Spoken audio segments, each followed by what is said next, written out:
answer over here?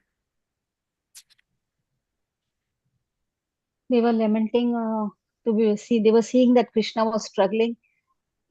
Krishna struggled because the contest, because of the plight of the gopis and in Vraja also.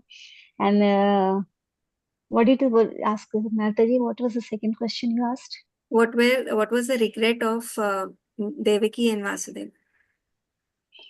I think it was that their sons were in a harm and in a very difficult situation, which they were thinking that he's just as a common child. They were not assuming as a lord.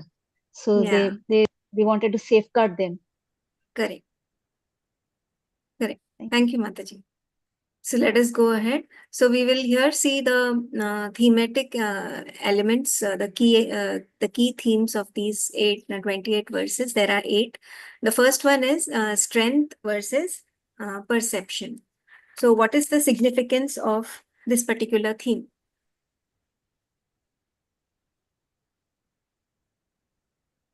So the strength shows that the body and muscles of the Charuk and Chanur and Chanura, right? And Mustik, whereas the Krishna was small, just like a boy. So it was apparently looking like a deceptive, but not knowing that Krishna's strength, right? He has all 6 appearances. Even he's a baby, a boy, up a 1 hour, or he's an old person. He's the same Krishna.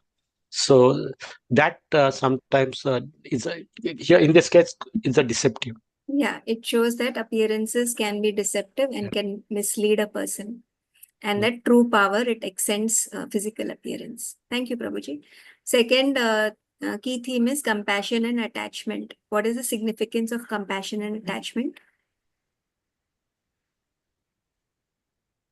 This is regarding the women of Mathura.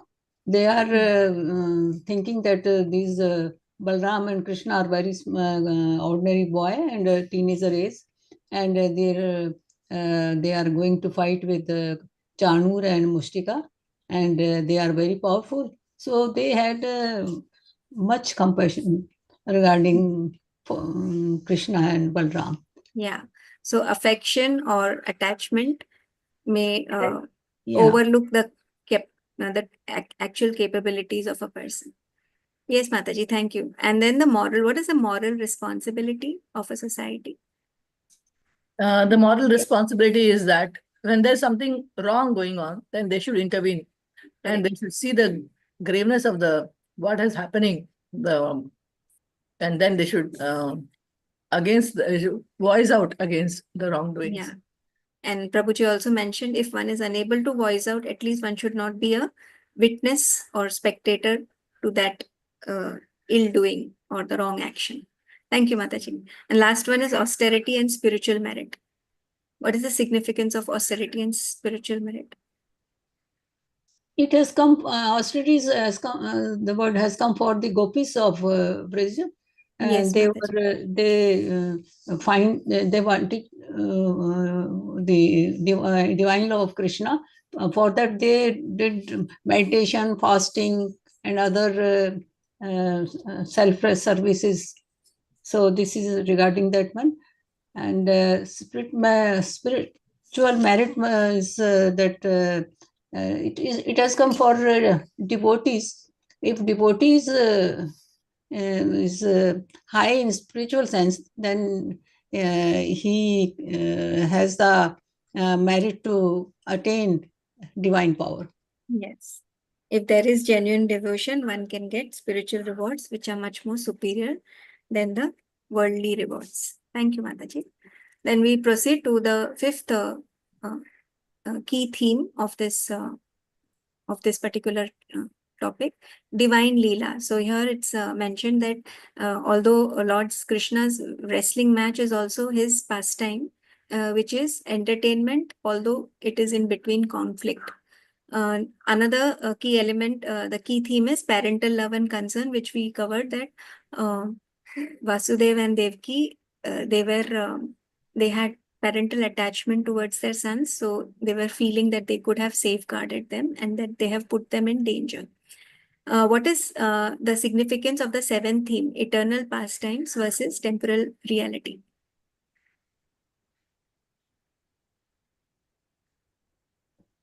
Yeah, it's mentioned over here.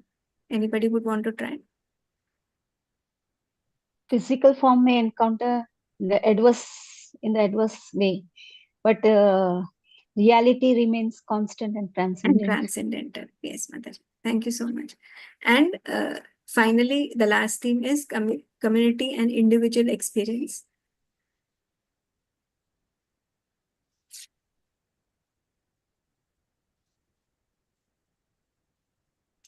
Yeah, Hare Krishna Mother.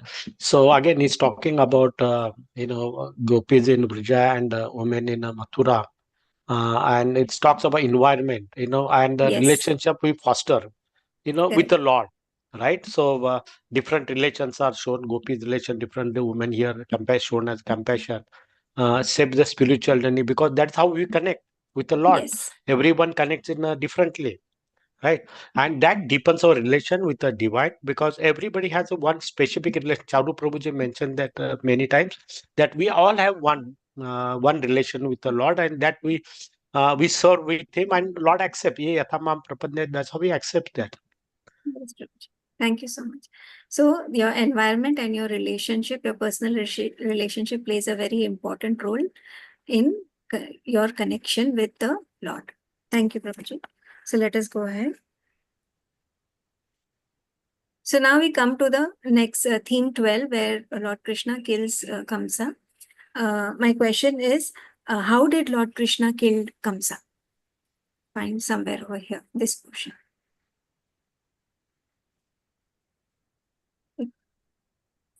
Yes, Radhavinoda Prabhuji. Yeah, okay.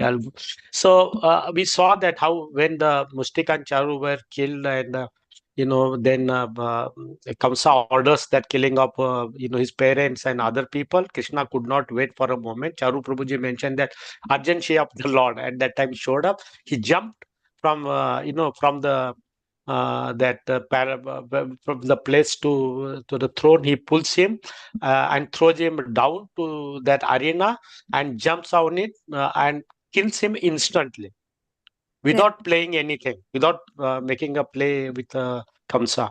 Compared to the Charuk and Mustik, he played with them. He passed, he did entertainment, but there was no entertainment in this case. That's what I could understand, Matai. Yes, Prabhuji. Whether he was very angry at this time. Yes, correct, Mataji. Lord Krishna's anger was obvious over here because it has a sense of righteousness and he was focused. Yeah. Okay. My second question is, what happens when after Kamsa is killed?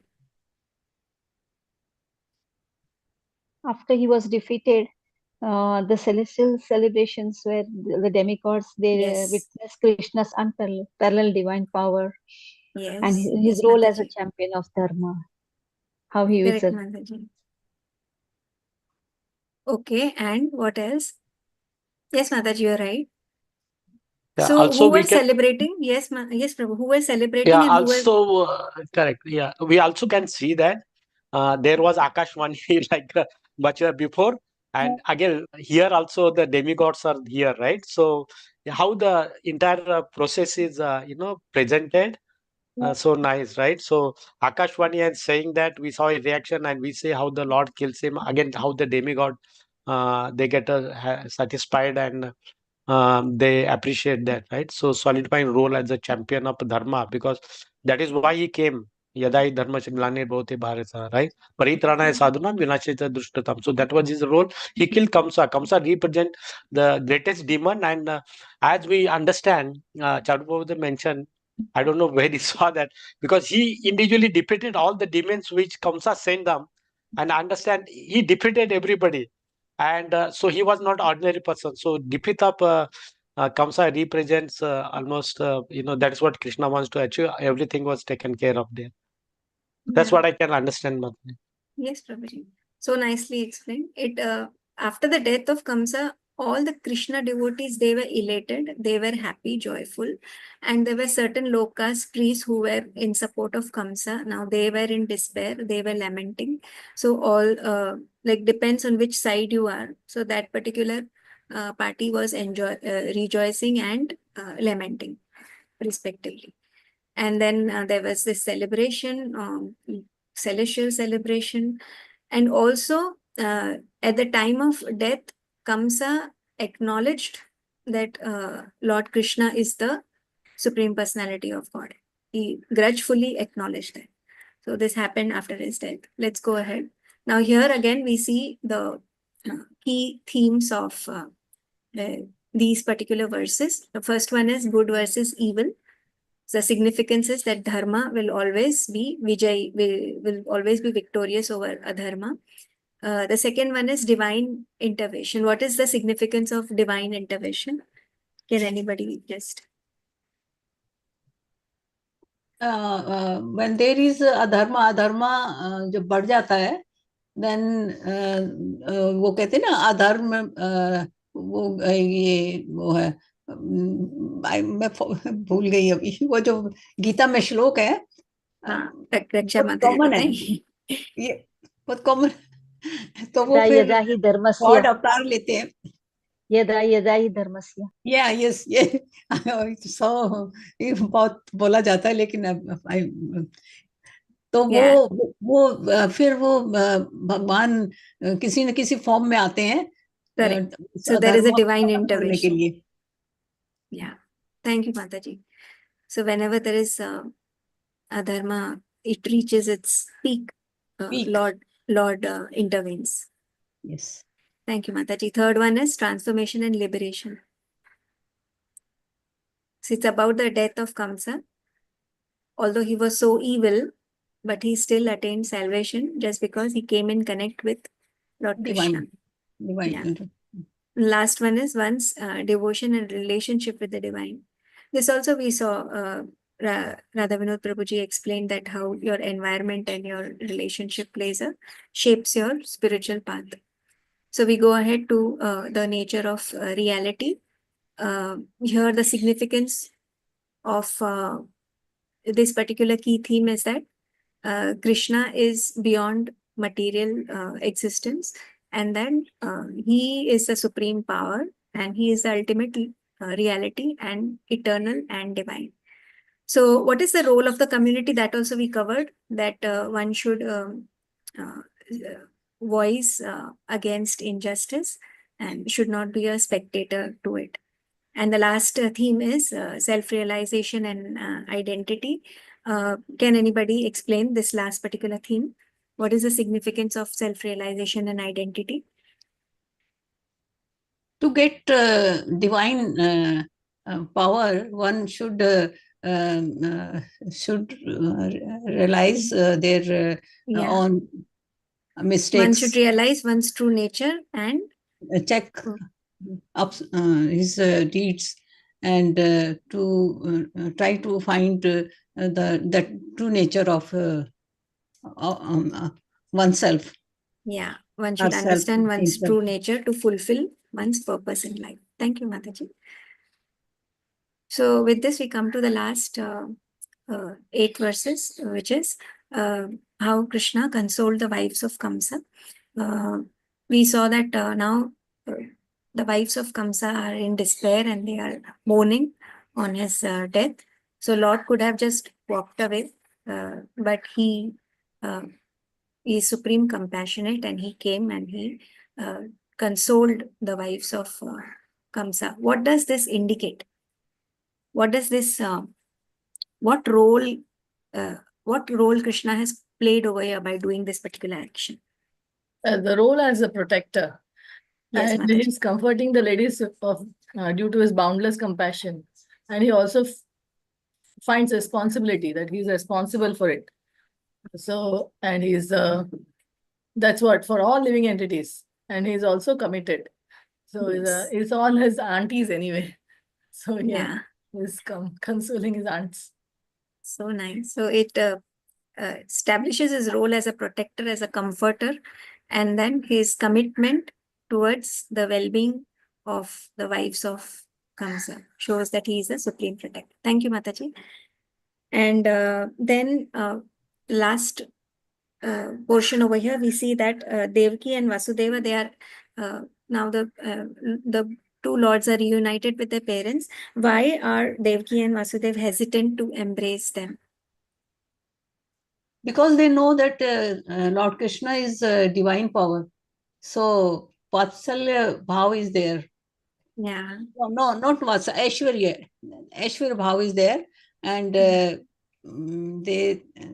this is the main reason they hesitate to embrace Krishna. Correct. There is a mixed feeling. There is a mixture of fear, awe, and the recognition that they are of divine nature. That's the reason they were hesitant to embrace their children. Yeah, mother, Yes. but we can, just to add, everybody is listening. So Yeah. it is not the first time they have seen, right? When Krishna appeared as a 400 Narayan form to Vasudeva and Devaki, they see their Aishwarya, they saw that appearance, but here they experience. That's what, one can see that, right? He killed such a great Kamsa. So they knew that, all other 6 children were killed, and he also sees such a great Chanuka and Mustik were killed, the elephant was killed, and Kamsa was killed at such a momentarily. So they could also see that his real appearance or his strength there, right? That also helped them not to go close to Krishna on reverence. But Yeah. anyway, Krishna is his own way to get back. Right? So we see Yeah. that also. Yeah, Yes, thank you. Prabhuji. Thank you for adding that, Prabhuji. So let us see the key themes of this last portion over here. The first one is sorrow and grief. What does it signify? It highlights the, okay, I'll just say it highlights the attachment. Attachment can lead to sorrow. And then the world is temporary. No? So divine compassion. Would anybody like to explain divine compassion? This is in case of how Lord is consoling the wives. It highlights that Krishna's he is role the is both, as I said before, yes, same as protector and his comforter, and then he's reinforcing the grieving women are grieving so much that they are. So he's this idea that sacred is acutely, that means Krishna is acutely aware of human suffering, that he's not, yes, he's correct. the supreme Lord, but still he's aware of the human suffering, and he wants that, to relieve them, and is correct. dedicated to do that. Yes, thank you, Mataji. So correct. Last last on this page is suffering. Yes, Prabhuji. Just 1 minute, okay? Yes, Prabhuji. Same 3-4 persons are responding. What's happening to the rest of the people? Okay. Um, Okay, Prabhuji, I'll ask individual questions. yeah. And the last theme, wisdom through suffering. Prasad Prabhu, would you like to answer? Hare Krishna Mataji. Yes, Prabhu. Okay, you're talking about wisdom, right? Yeah, this last one. Yeah, yes, Mataji.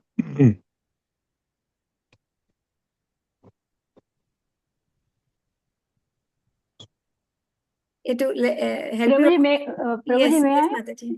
अरे माता जी में Yeah, please जब time भी Mataji. Suffering Please time Mataji. हाँ yes suffering जब भी होता है तो हम ज्यादा से ज्यादा हम आगे के बारे में सोच सकते हैं कि लाइफ क्या है जब suffering can cultivate a deeper understanding of life Correct. तो इससे हमें मालूम पड़ता है कि लाइफ में ये जो सफरिंग आया है तो हमें आगे क्या करना चाहिए तो वो हमें एक मौका देती है स्पिरिचुअल जर्नी के लिए एक मौका देते हैं this is the wisdom through suffering It makes one ponder into the deeper understanding of life. Thank you, Mataji.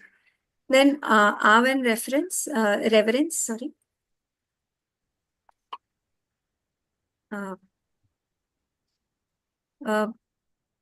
Nitya Sakhi Mataji is there.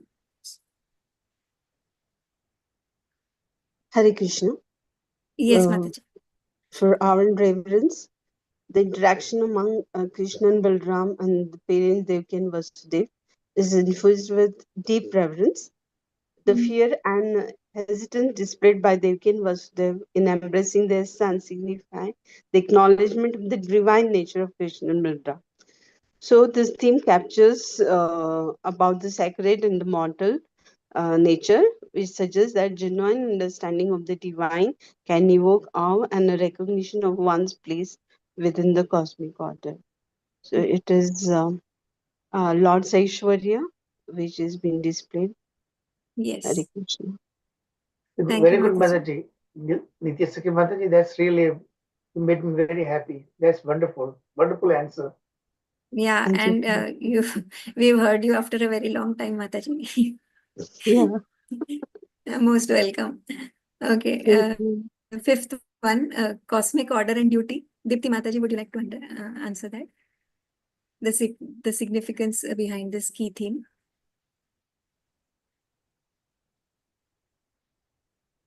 Anybody else from the rest of the group? While Yeah. Dipti Mataji is thinking. Yeah, Hare Krishna Prabhuji. Yes, Sanjeev. Okay. It's like Krishna has given like more one of the most important aspect is which is dharma. Okay.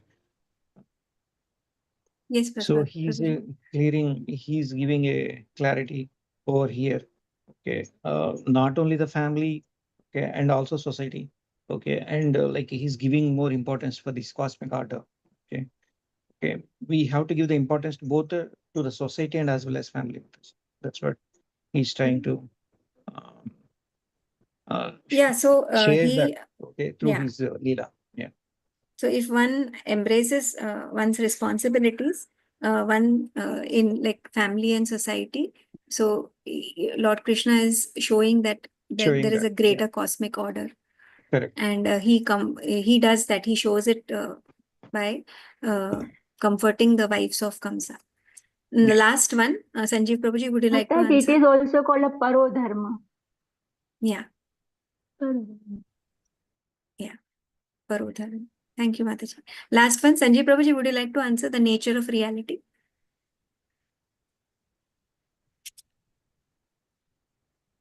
Anybody else? Badal Prabhu? Yes, Just Prabhuji, a Sanjeev second, Prabhuji. So Sharon, so nature of reality in terms of spiritual world, right, or the divine world, right? Yes, Prabhu. Yeah, I'm trying to recollect. And yeah, this is Okay, small screen in front of me. just in a very small way to put in that divine can come within the ordinary also. Yes, yes. Can you come through the Yes. process of bhakti, we can the divine come out approachable by in the material world also, by his own will and by our sadhana Our and efforts bhakti. and Yeah, our efforts. Yeah. Okay. So, Okay, thank you, Prabhuji. So with this, I end the recap of chapter 44. Over to you. Hare Krishna. Please accept my humble obeisance. Thank you, Mataji. Thank you very much. Good job, Samanta Mataji. Good job. Thank you, Prabhu. I hope I was on time because last time I took a lot of time. No. You are almost 10 minutes early. We finished. It's very good. Thank you. Thank you, Prabhuji. Thank you, That's Mataji. Thank you very much. very beautiful picture. Do you see the divine couple there? Could you show that again, please, from Prabhuji? Okay, Prabhuji. Yes. Let's take darshan. बहुत अच्छी pick है.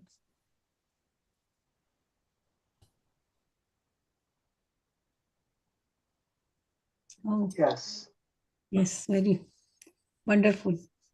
इतना beautiful picture है ना? Yes, बहुत सुंदर. हमारे जो पोटोमैक टेम्पल है वॉशिंगटन, इनकी डीटी है जो हमारी, वो भी बिल्कुल वैसा ही है, Radha Madan Mohan. Yes, yes. Thank you, Prabhu. Thank you, Prabhuji. Thank you. So now we'll start from where we left. We saw in the last class that Kamsa has been killed by Krishna.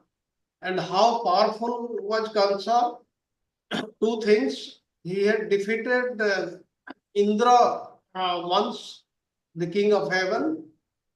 And regarding the elephant Kubalaya feeder, once, and Kuvalayapida had the power of 100 elephants, and he had thrown him 80 miles away. All these stories which I also missed and you also missed because I was not there in the last 2 weeks. I'll be telling you today because we have got a lot of time today. Now, today we will be studying chapter 45. Krishna rescued his teacher's son. Now, I'll start with the questions from the beginning only. Who was Krishna and Balrama's teacher? Sandipani Muni. Sandipani. Sandipani. Okay, Sandipani Muni. Where is his ashrama? Avanti. Avantika. Avantipur. Okay. And today's Ujjaina is Avanti, no? Yeah, Ujjain. Yes, Prabhu. Yes, Prabhu. Ujjain. Yes. There is a very nice ISKCON temple there, right? Ujjain? Yes, Prabhu. It is really wonderful temple. I have seen that temple. It's a very big temple. I think Bhakti Prem Maharaj is one. Maharaj is maintaining it. Yeah. Bhakti Charu Maharaj. Previously Charu was Bhakti Charu was. Previously Bhakti Charu Maharaj founded the temple. Yeah. Bhakti Charu Maharaj temple, the temple, you know. And Sandipani Muni was whose son? Arunamasi. Purnamasi, and Purnamasi is Yogamaya potency of the Supreme Personality of Godhead. So that is what is his identity. And who is the spiritual master of Sandipani Muni? You know, it is Narada Muni. And anybody knows the daughter's name, the daughter of Sandipani Muni?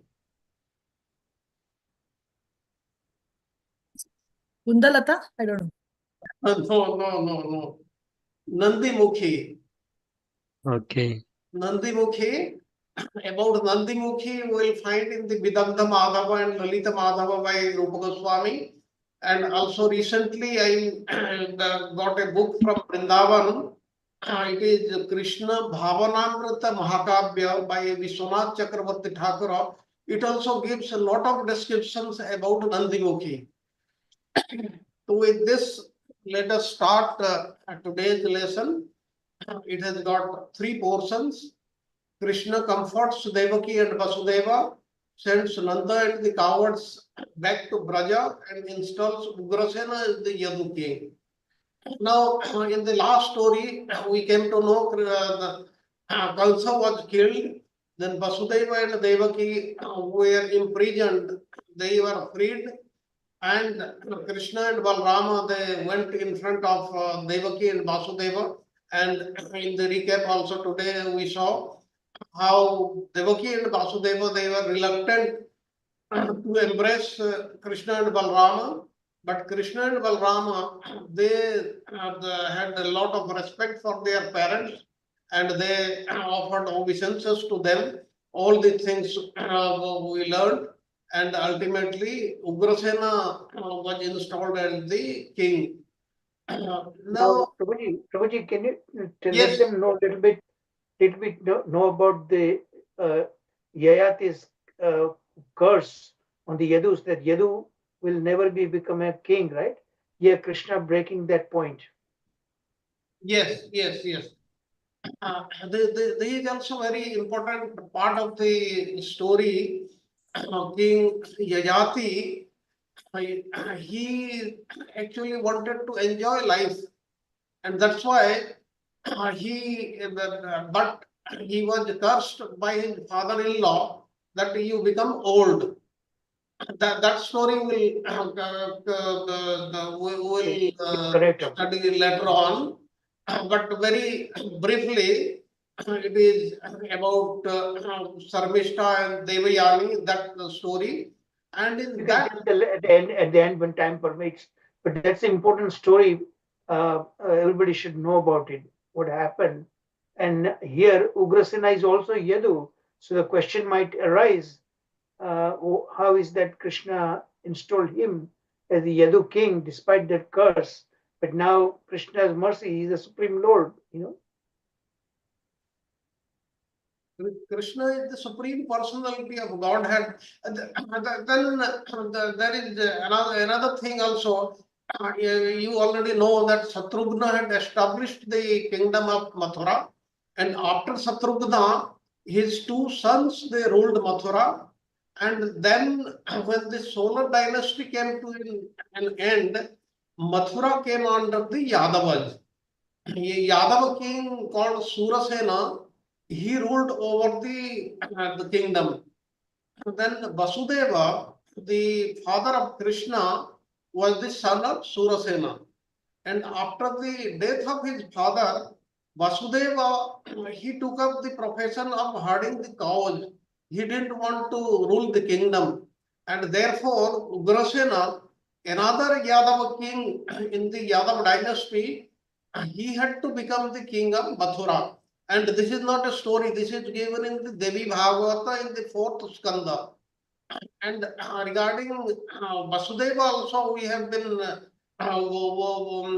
told in the very beginning of this 10th canto that there was a great king of Yadu king.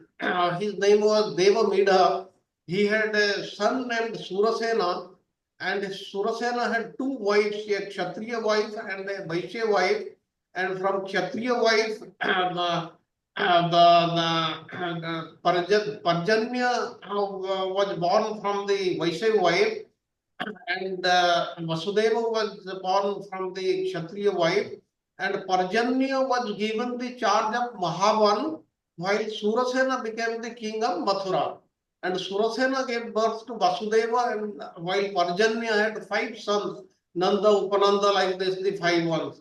And Nanda Maharaj was chosen the king of the land of Braja by all his brothers because he was very, very popular, and thus he became the Brajendra.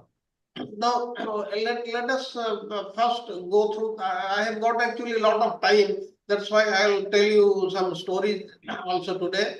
In very brief, I'll go through this chapter 45. Now, this chapter 45, it relates to how Krishna and Balarama completed their education under Sandipani Muni, and finally they retrieved the dead son of their guru. Then they returned home. Now, in the beginning, as in the recap also, we learned today that his parents Devaki and Vasudeva had realized the true position of Krishna and Balarama, but Krishna expanded his Yogamaya potency again to let them think of Krishna and Balarama as their children only, and not the Supreme Personality of Godhead.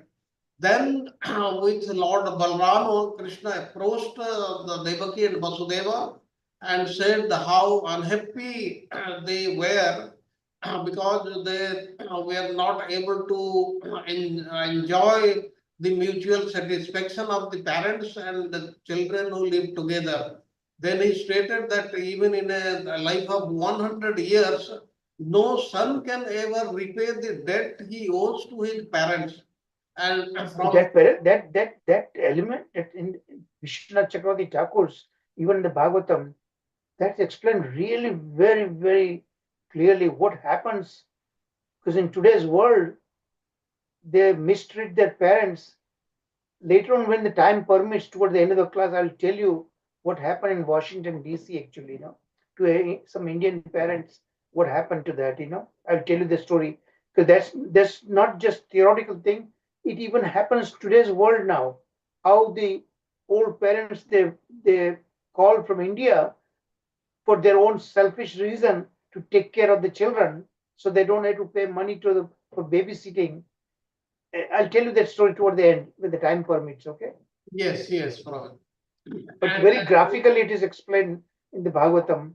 Yes. And Krishna warns what happened to that kind of those cruel children who mistreat their parents, how they will suffer in the hellish planets. We should all learn from that. Yes, Krishna is saying that any capable son who fails to support his parents, will be forced thereafter to eat his own flesh. That is what is the punishment for him. And indeed, any person who does not maintain and nourish those under his care, that is, children, wife, spiritual master, the brahmanas, the elderly parents, and so on, is simply a person who is dead even though he is living. And it was out of fear of Kansa that Krishna and Balarama said, we could not serve you, so please forgive us.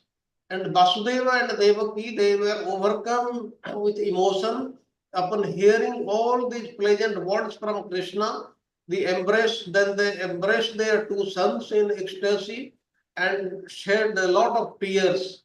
And having thus satisfied his father and mother, Krishna offered Kansa's kingdom to his maternal grandfather Ugrasena, and then arranged for all his family members who had fled in fear of Kansa to return to their homes. And protected by the mighty arms of Krishna and Balrama, the Yadavas began to enjoy supreme bliss and they started prospering. And Krishna and Balrama next approached Nanda Maharaj and praised him for having cared so lovingly for them. Then Krishna then said to Nanda Maharaj, dear father, please return to Braja, knowing how much you and all our relatives are suffering in separation from us, that is Krishna and Balrama. I'll come to see you as soon as I finish my work here in Mathura. And Krishna then worshipped Nanda and with various offerings. And Nanda Maharaj, he felt overwhelmed with love for his sons. And after tearfully embracing Krishna and Balrama, he took the coward men and departed for Braja. Then thereafter, Vasudeva and his priests, they performed his son's ritual of second birth. Krishna and Balrama then went to Gargamuni to take the vow of brahmacharya of celibacy. And afterward, Krishna and Balrama desired to reside at the school of a spiritual master. Thus, they went to live with Sandipani Muni at Avantipura. Now, to teach the proper way to respect one's guru, Krishna and Balrama served their spiritual master with great devotion as they would, as even the Supreme Personality of Godhead. And Sandipani Muni, pleased by their service, imparted to them the knowledge of the Vedas together with their 6 corollaries and the Upanishads. And Krishna and Balrama needed to hear each subject explained only once to assimilate it completely. And thus, in 64 days, they learned the 64 traditional arts. And before taking leave of their guru, the two lords, they offered Sandipani Muni any gift he desired. And the wife Sandipani Muni, seeing their amazing power, requested that they bring back his son who had died in the ocean at Prabhasa. Now Krishna and Balrama then mounted a chariot and went to Prabhasa, where they approached the sea god. They worshipped the presiding deity of the ocean, and Krishna asked the ocean to return his spiritual master's son. And the Lord of the ocean replied that a demon dwelling within the ocean named Panchajana had taken away the boy. Now, hearing this, Krishna and Balrama entered the ocean. They killed the demon and took the shell that had grown from his body. But when Krishna did not find his guru's son within the demon's belly, he went to the planet of Yamaraja, the Lord of Death. And Yamaraja came forward when he heard Krishna blow his Panchajanya conch shell, and he devotedly worshipped him. And Lord Krishna then asked Yamaraja for Sandipani Muni's son, and Yamaraja immediately gave him to the two lords. And then thereafter, Krishna and Balrama returned to their spiritual master and presented him with his son, requesting him to choose yet another favor. But Sandipani Muni replied that by having obtained disciples like them, all his desires have been fulfilled. He thus instructed them to return home. And Krishna and Balrama then traveled to their home by chariot. And upon their arrival, all the citizens became unlimitedly ecstatic to see them, just like persons who have regained a lost treasure. This is Notice this picture. Look at the Supreme Personality Godhead Krishna. Look at after brahmacharya, shaving off the except the shikha. See, he is showing by his own example. Guru, teacher, plays a very important role. Even the Supreme Lord bows down at the lotus feet of his Guru. Watch that picture. Yes, Prabhuji, thank you very much.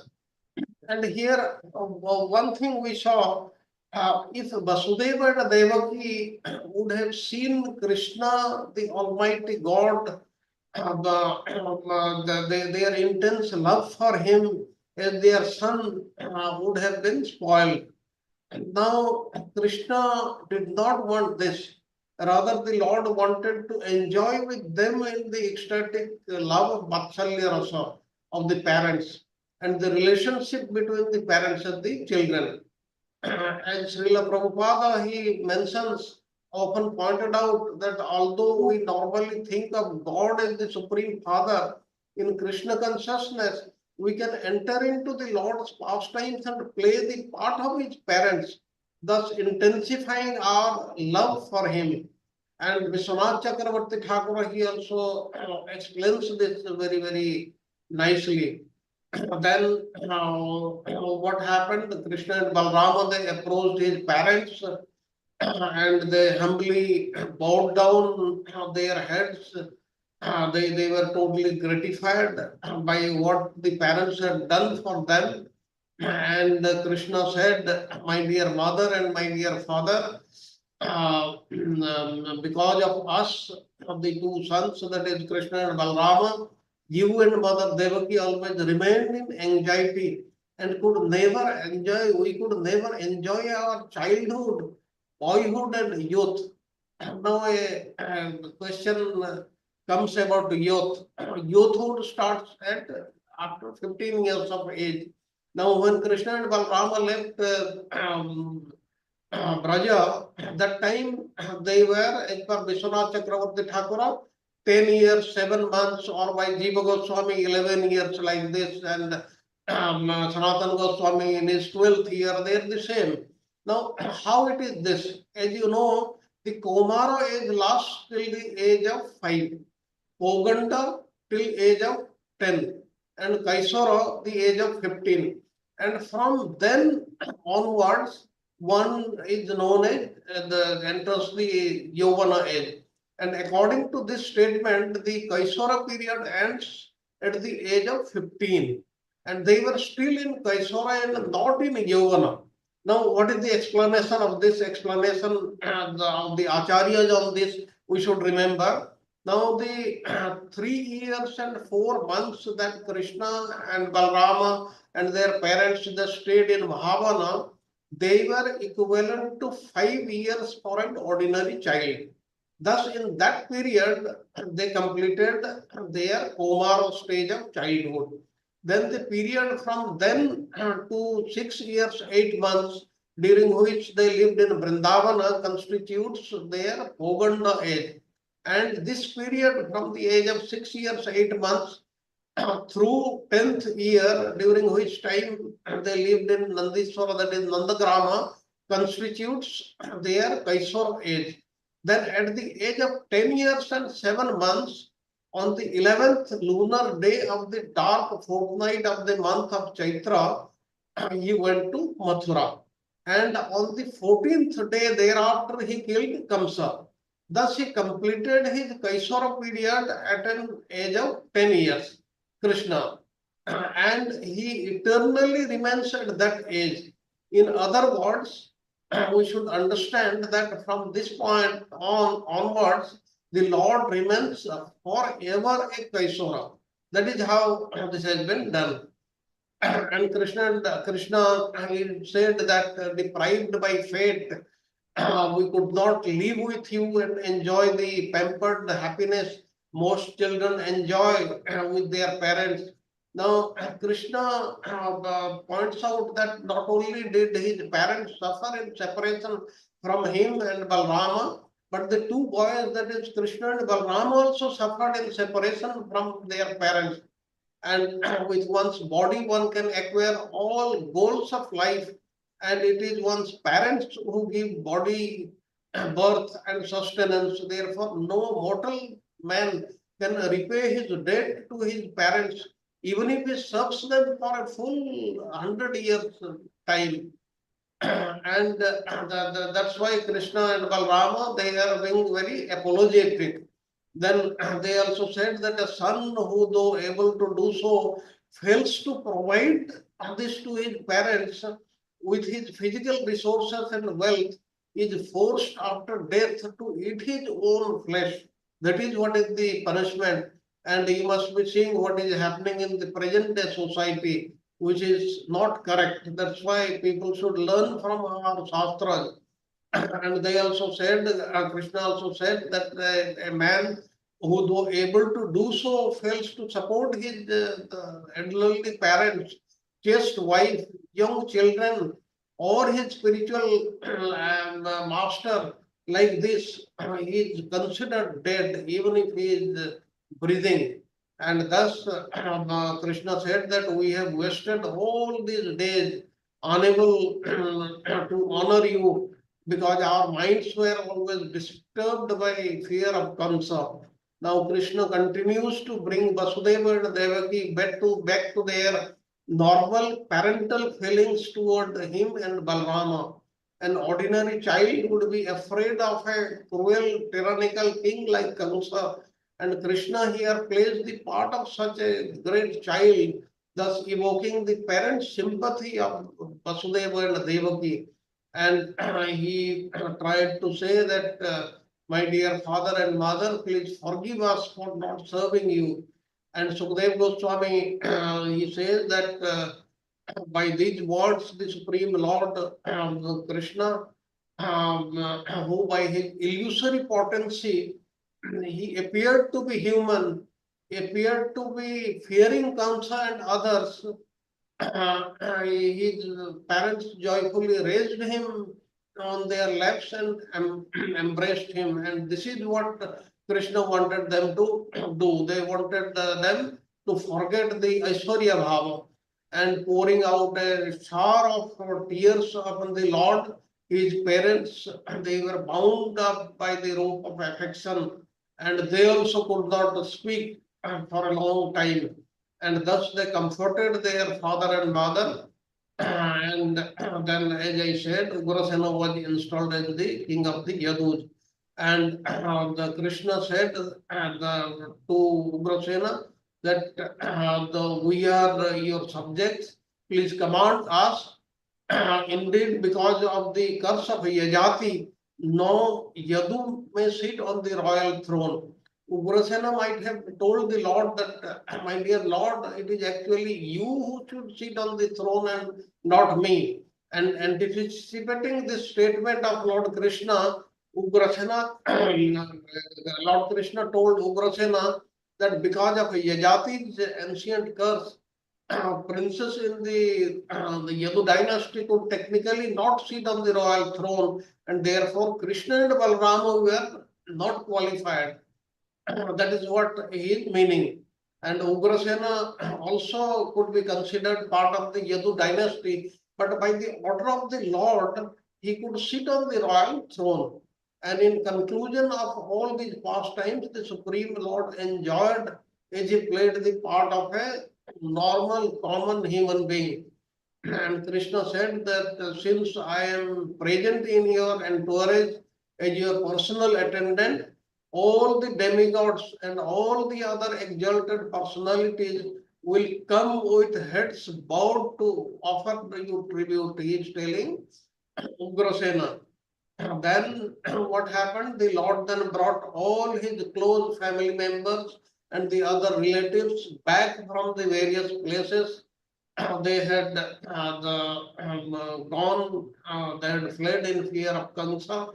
He received the Yadus, the Brasnis, the Andakas, the Madhus, the Saras, the Kukuras, and the others clans with due honor, and he consoled all of them. And the members of these clans, they protected by the arms of Krishna and Balrama, they felt all their desires were fulfilled. And even the most elderly people, elderly inhabitants of the city, they appeared youthful, full of strength and vitality.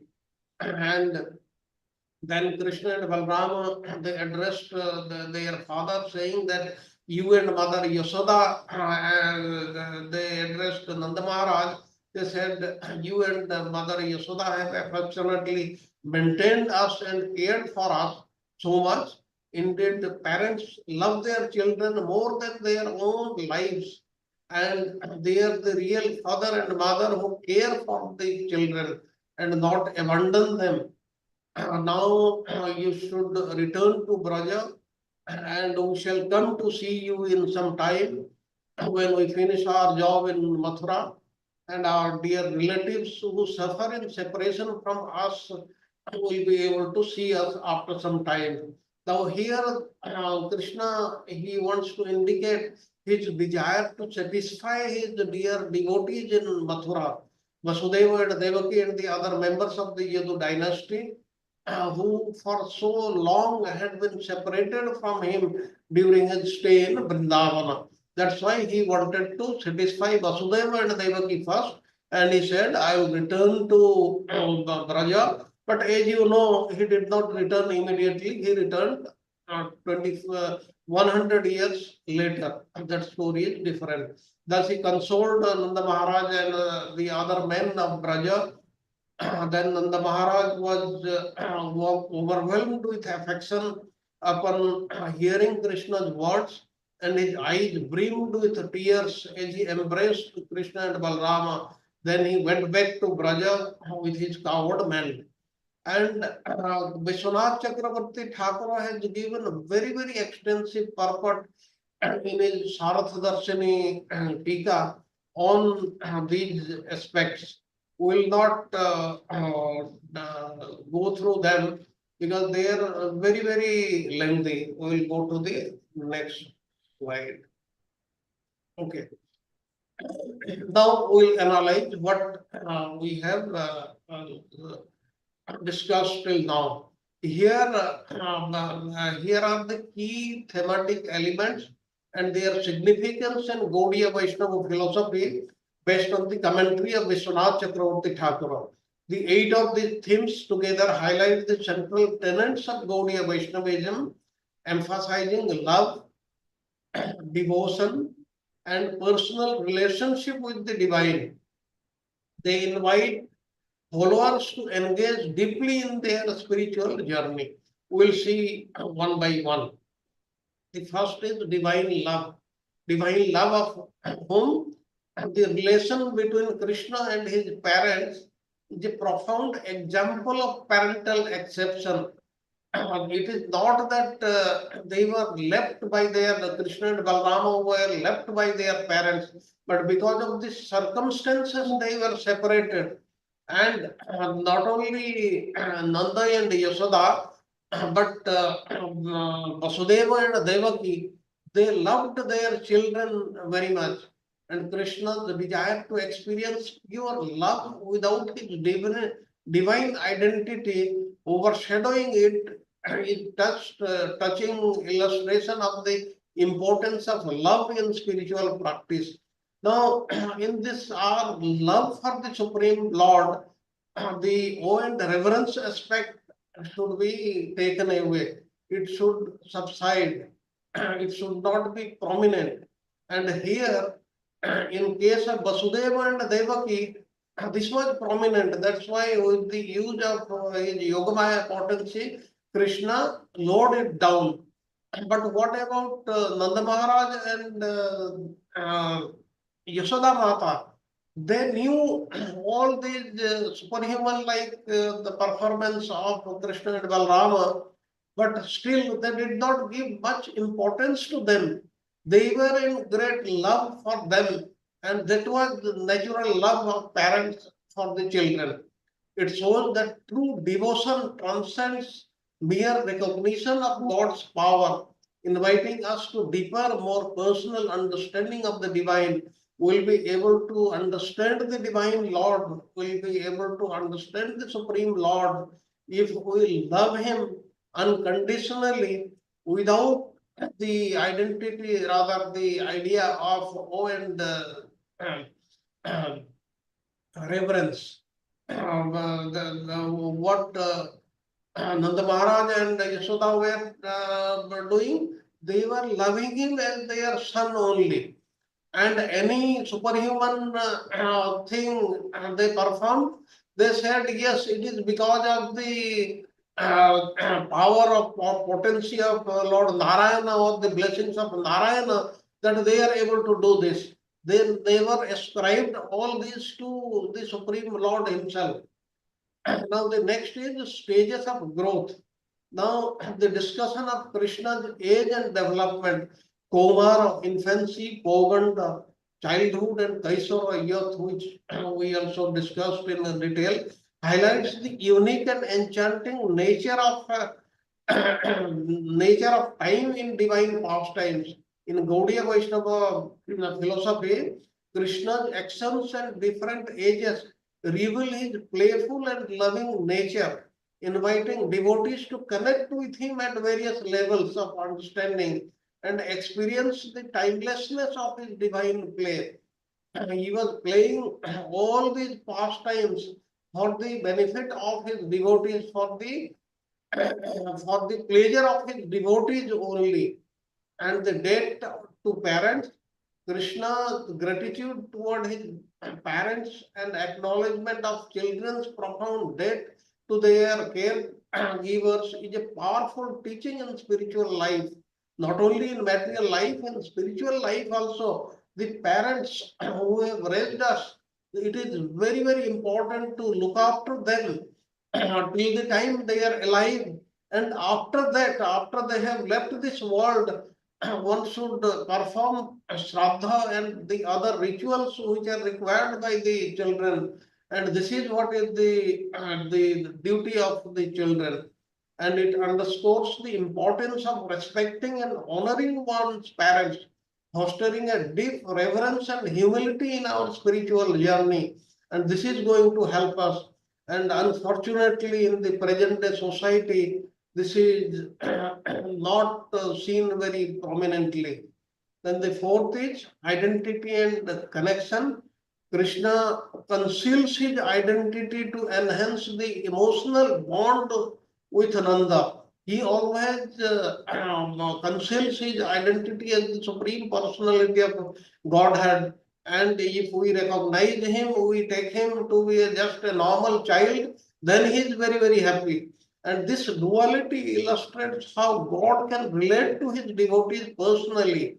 He was relating personally to each of his parents, not only Nanda and Yasoda, but also to Vasudeva and Devaki, making divine love accessible and relatable.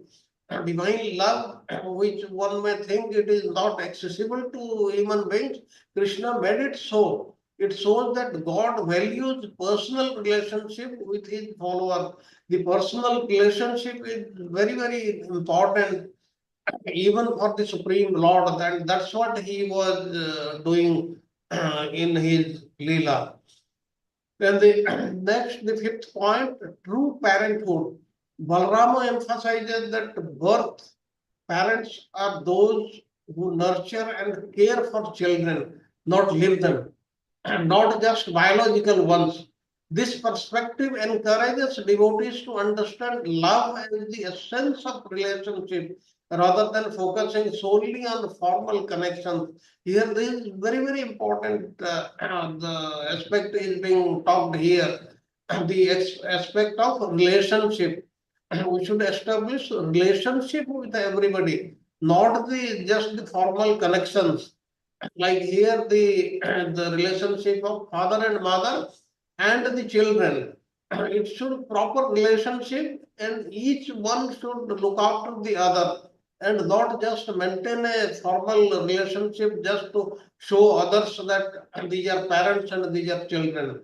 No, one should discharge the duties as given in our Shastra. Then it becomes fructified. Then the emotional conflict.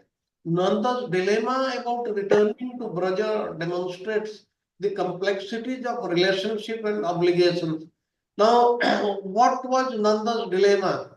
Now, Nanda had been told by Yasoda to bring Krishna after the fair. He has seen the fair at Mathura.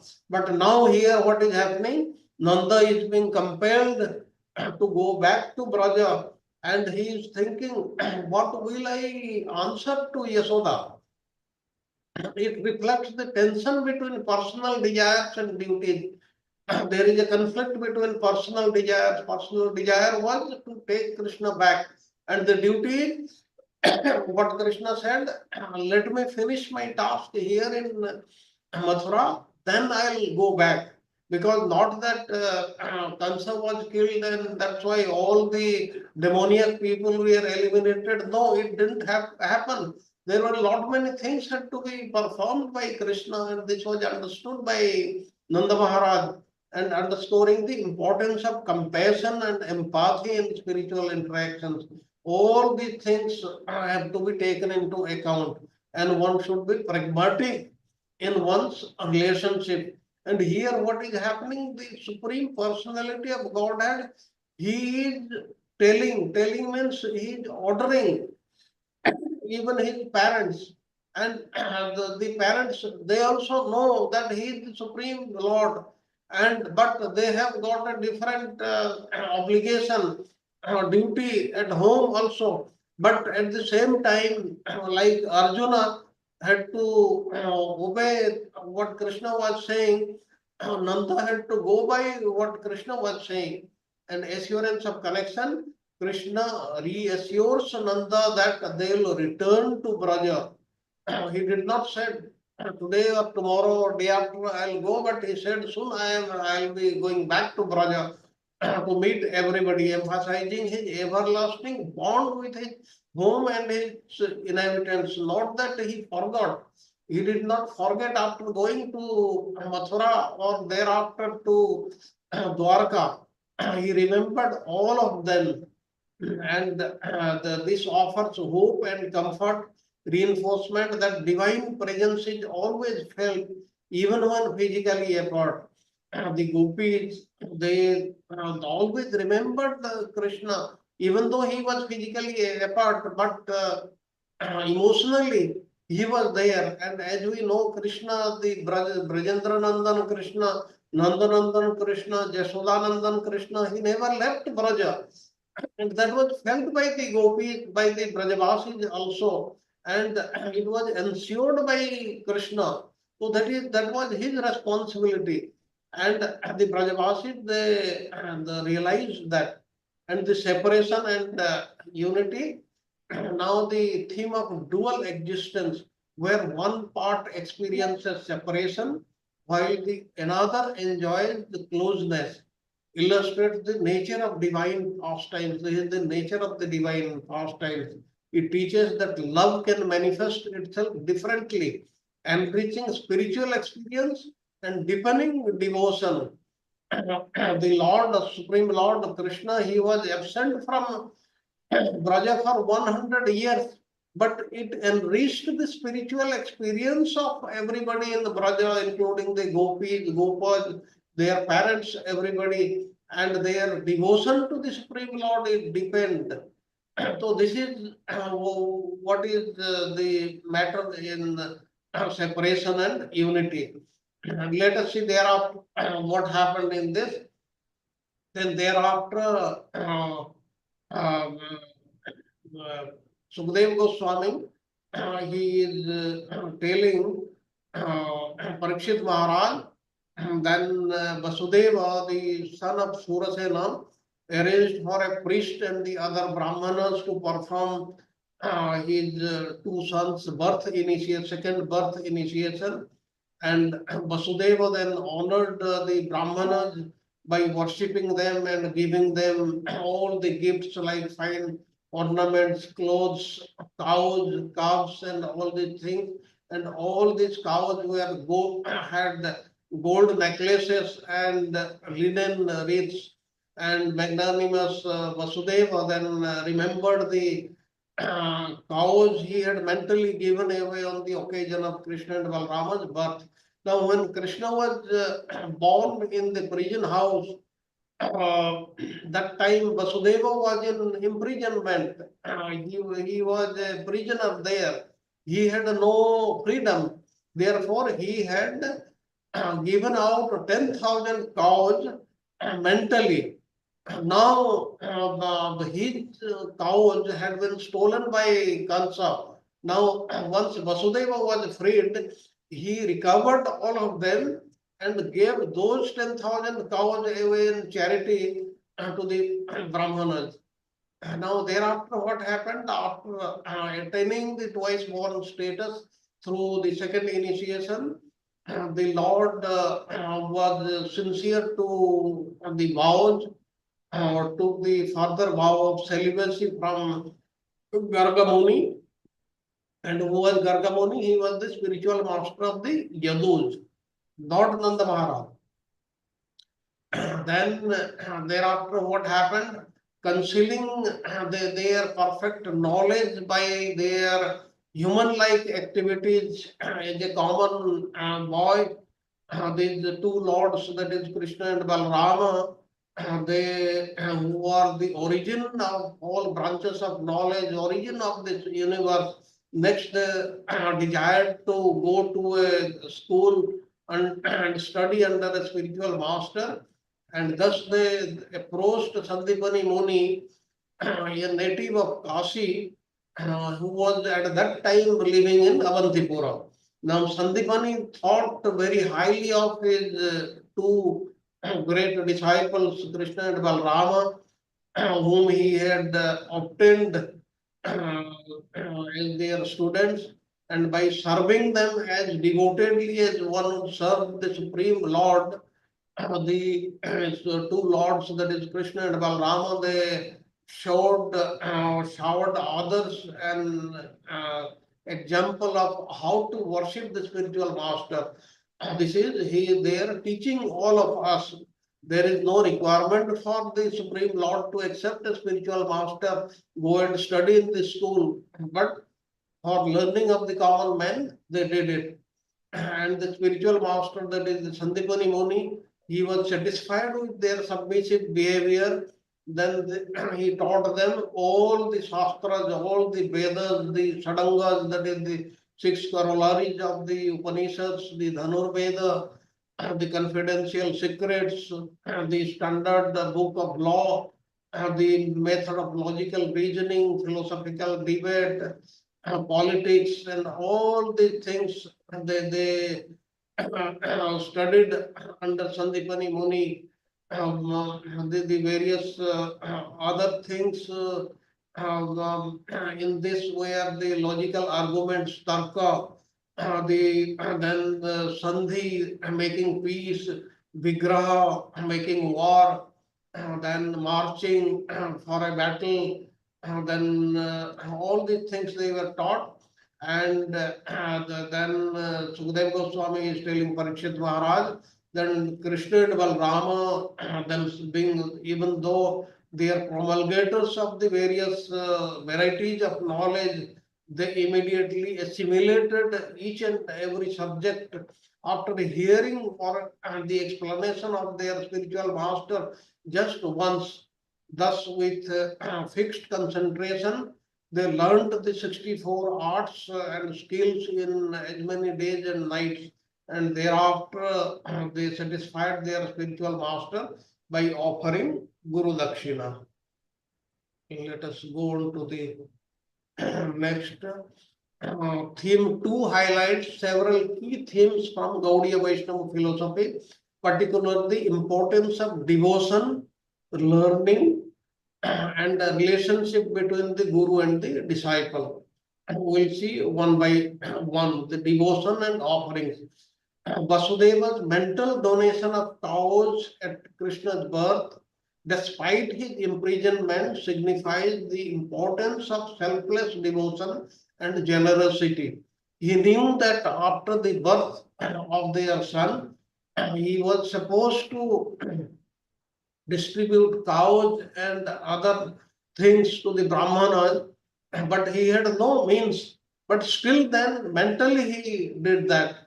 And this fact of giving emphasizes the value placed on charity and service within the tradition. In the our tradition, there is great importance of charity. Charity for whom? One who is authorized, one who is entitled to take the charity, not to each and everybody. And this is very important. That means under all circumstances, we should try to satisfy or fulfill what is given in our scriptures. Now, Vasudeva, he could also have said that I am in the prison now, I cannot do anything, therefore I am sit idle. He didn't do that. He did at least mentally, and doing mentally, that is also another science. Doing mentally is equivalent to doing physically. There is no doubt about it. It is a separate science only. And education and humility, Krishna and Balrama's time at Sandipani Muni's Gurukula illustrates the significance of receiving knowledge through humility and service. Even though they were Supreme Personality of Godhead, even though they knew everything what was to be taught to them, still they were very humble, and they provided physical service to their spiritual master, and that is what to be taught by each and every student. And their willingness to learn, even with their divine nature, reflects the ideal seeking wisdom while maintaining a humble attitude. They were humble. They were. It was seen that they were learning, and this is what is expected of everybody. And brahmacharya and discipline. Now, the vow of celibacy, brahmacharya during their student life highlights the importance of discipline and focus on spiritual practice. This is what is to be done as per our ancient tradition, and they followed this. And this commitment underscores the value of self control and dedication in pursuing knowledge and spiritual growth. In the path of spiritual growth, one should follow brahmacharya till the age of 25 years, and this is very important. And as we know, there are four types of brahmacharis. The first one is a savitra, or one who refers to a brahmachari after initiation, and after the sacred thread ceremony, one must take to celibacy. And the next is called Prajapatya, which refers to brahmachari who strictly observes celibacy for at least 1 year after initiation.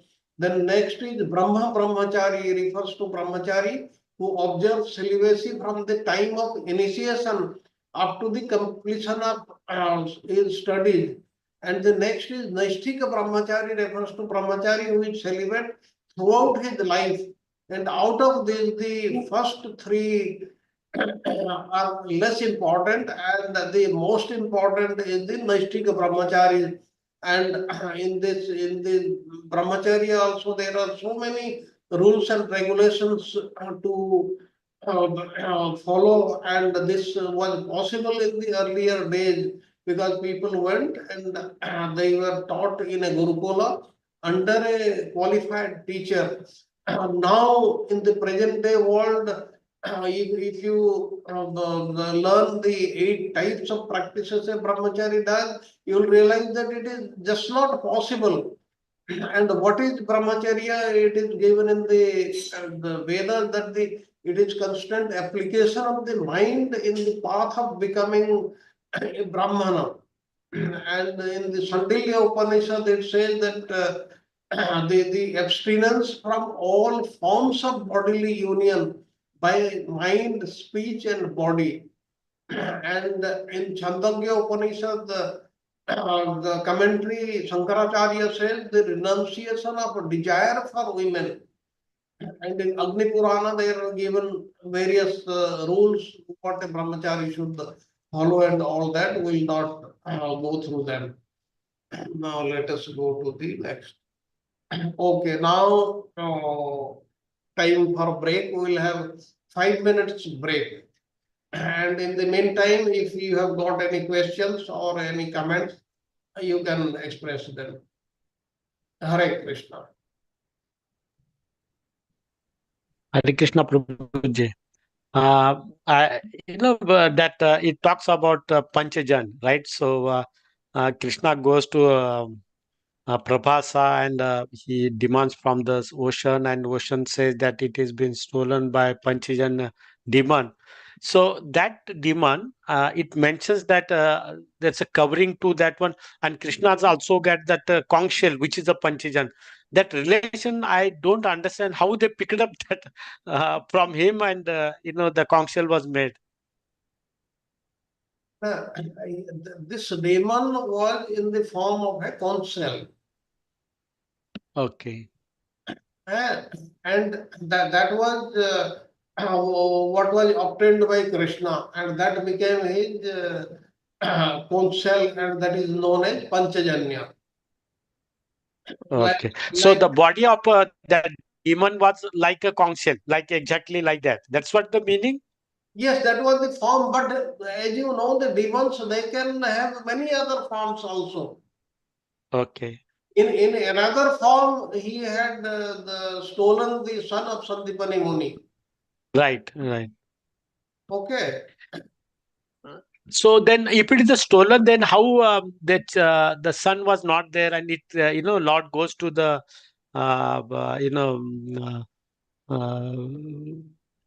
I think he goes. What is that? Yamaloka. Yamloka, and he asked there. So again, that link, missing link, I'm not getting that. Yamloka forms, people don't go in their this Parthiv Sarira, they go in their part, their, what do you call this, Sukshma Sarira, not Sthula Sarira. Sthula Sarira remains here.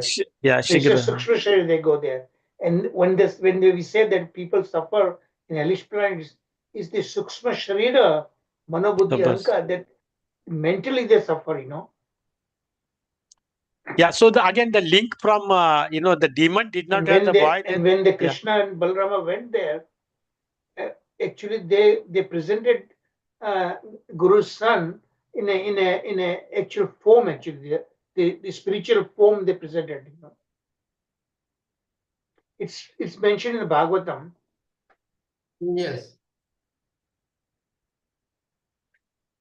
And then Krishna brought them to Sandipani Muni. This story will come at the end of this lesson. So one might question then why would such a learned personality like Sandipani Muni would want his dead sons? I think Sharad Prabhuji will explain that, Actually, it is not very clearly given, but when Krishna and Balarama, they asked Sandipani Muni what Guru Dakshina we should give, then Sandipani Muni, he asked them to approach his wife. And his wife, she said that I want my son back because he has been taken away by the sea god.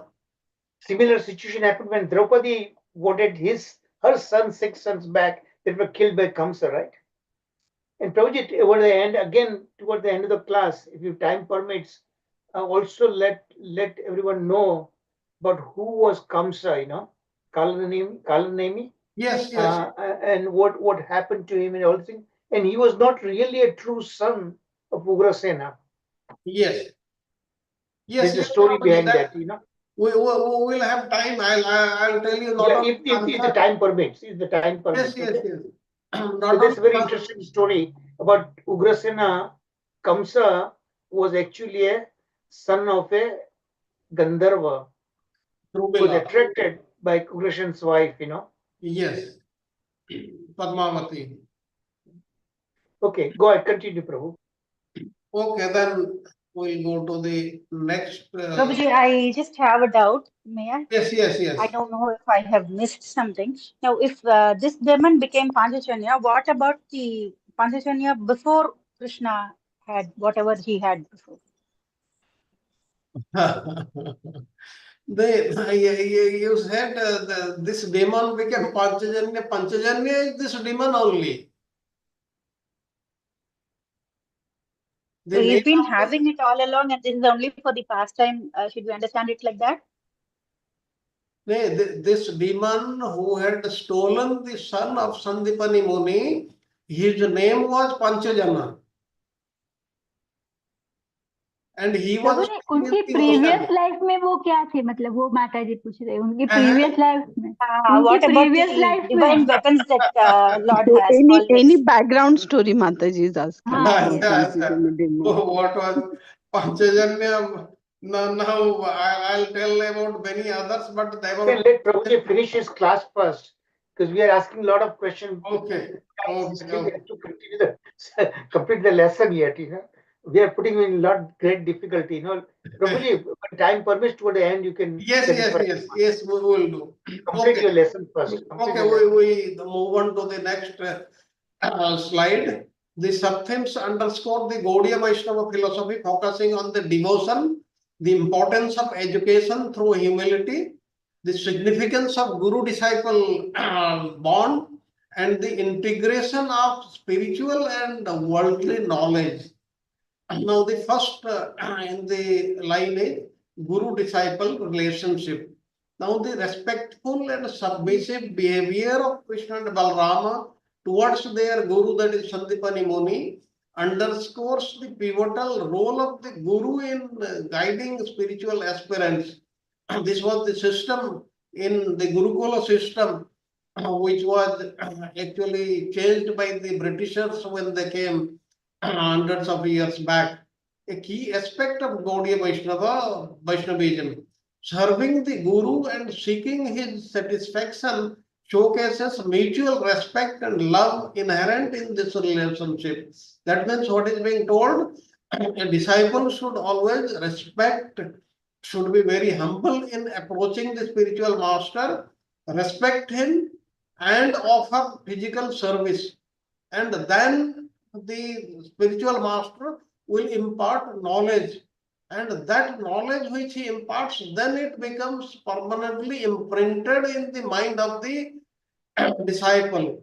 And this is not what is happening in the present day world. Now, comprehensive knowledge, their education, including military science and the political strategy, reflects the holistic approach to learning in Gaudiya Vaishnavism. It acknowledges that spiritual knowledge is not separate from worldly skills. We may have worldly skills, but spiritual knowledge, what is given in the Shastra, that knowing that is a must. And knowing that we should use our worldly skills. And both are important for fulfilling one's dharma and the responsibilities. This is very, very most important thing. We should not think that only worldly knowledge is everything, but worldly knowledge or skill which we have to use that using the spiritual knowledge and engagement in service. The request for the guru to accept dakshina, remuneration, symbolizes the importance of giving back to guru. After one has studied, one should give back something to the guru, what he wants. And this gratitude reinforces the idea that spiritual knowledge should be reciprocated through service and acknowledgement of guru's role. And this is not happening in the present day world. It was happening in the earlier Vedic system. After a disciple studied under the spiritual master, he used to ask what I should offer you as my Guru Dakshina. And for studying, the students never used to pay any money. Like what is happening if you want to study anywhere, you have to pay money. It was not happening in the earlier time. The here, even in Sandipani Muni's ashrama, the students, Krishna, Balrama, and all others, they used to go for alms, viksha, and whatever they got, they used to come and give it to their spiritual master. And their spiritual master, what used to do? His wife used to cook, and all of them used to eat. That was the system. He never demanded that so much should be given by each student's parents like this. This was not the thing. And at the end, whatever he wanted, the students they were they were giving them. This was the normal system. What is not there? Let us go on to the Guru will ask Dakshina also, depending upon the student's capability. Guru knows what the student can give, never more than expectation. This the student should be able to give that. The Guru would know that. Yes, Remember, like Dronacharya misused that power. He asked Pandavas and Kauravas to go and defeat Draupada and capture him and bring it to him. That was an abuse of his power, at that time. yes, like here, he asked Krishna and Balrama to get back his son. He did not give this order to anybody else because Krishna and Balrama, they were capable. He knew it. Now, let us go next. What happened? Sandipani Muni then carefully considered the great qualities of superhuman qualities and intelligence of Krishna and Balrama. Then, after consulting with his wife, he chooses as his remuneration the return of his young son who had died a long time back in the ocean at Prabhasa. That's what wanted. Now, thereafter, Krishna and Balrama, they accepted this. They replied that it will happen like that. Then what happened? They had with chariot. They mounted it and they went to Prabhas Khetra. They reached the place and they walked up on the shore of the ocean, sat for a moment, and in a moment the ocean god, recognizing them to be the supreme lords, he came and offered his obeisances. And Krishna then addressed the Lord of the ocean that let the son of my Guru be presented at once to me because you have seized him. Now the ocean Lord said that I do not have him because the demoniac descendant of Diti named Panchajanya who traveled this water in the form of a conch, he has stolen. Now, please understand that the demon Panchajanya was too powerful for the ocean god to control. Otherwise, the ocean god would have prevented such an unlawful act. Now, then what happened? The ocean lord said that the demon has taken him away. And hearing this, Krishna entered the ocean, found Panchajanya, killed him, but he did not find the boy within the demon's belly. Now, when the Supreme Lord he took that conch which had grown around the demon's body, he then went back to the chariot and then he proceeded to Sammayami Pur, that is the capital of Yamaraj. Then when Yamaraj met the two lords, he was very, very respectful. He elaborately worshipped the two lords with devotion and he asked them, "What can I do for you? You have come to me." Now, they said that we want our spiritual master's son. He should be brought before us immediately. Then Yamaraja, he complied with that and he brought forth the Guru's son. And then Krishna and Balrama they asked him for a boon. Um, then what happened? And then they came back, offered his son to the Sandipani Muni. Then after fulfilling this, the two lords, they asked Sandipani Muni, please ask for another boon from us. What do you want? Oh, we have done the first thing. Now, Sandipani Muni said that you have fulfilled my desires, your obligations to reward the spiritual master, and I am very, very grateful to you. And because of your this action, may your fame sanctify the whole world, and thus receiving their guru's permission to leave, the two lords Krishna and Balrama, they returned to their city on their chariot, which moved as swiftly as the mind. And all the citizens, they rejoiced upon seeing Krishna and Balrama because they had not seen them for 64 days before.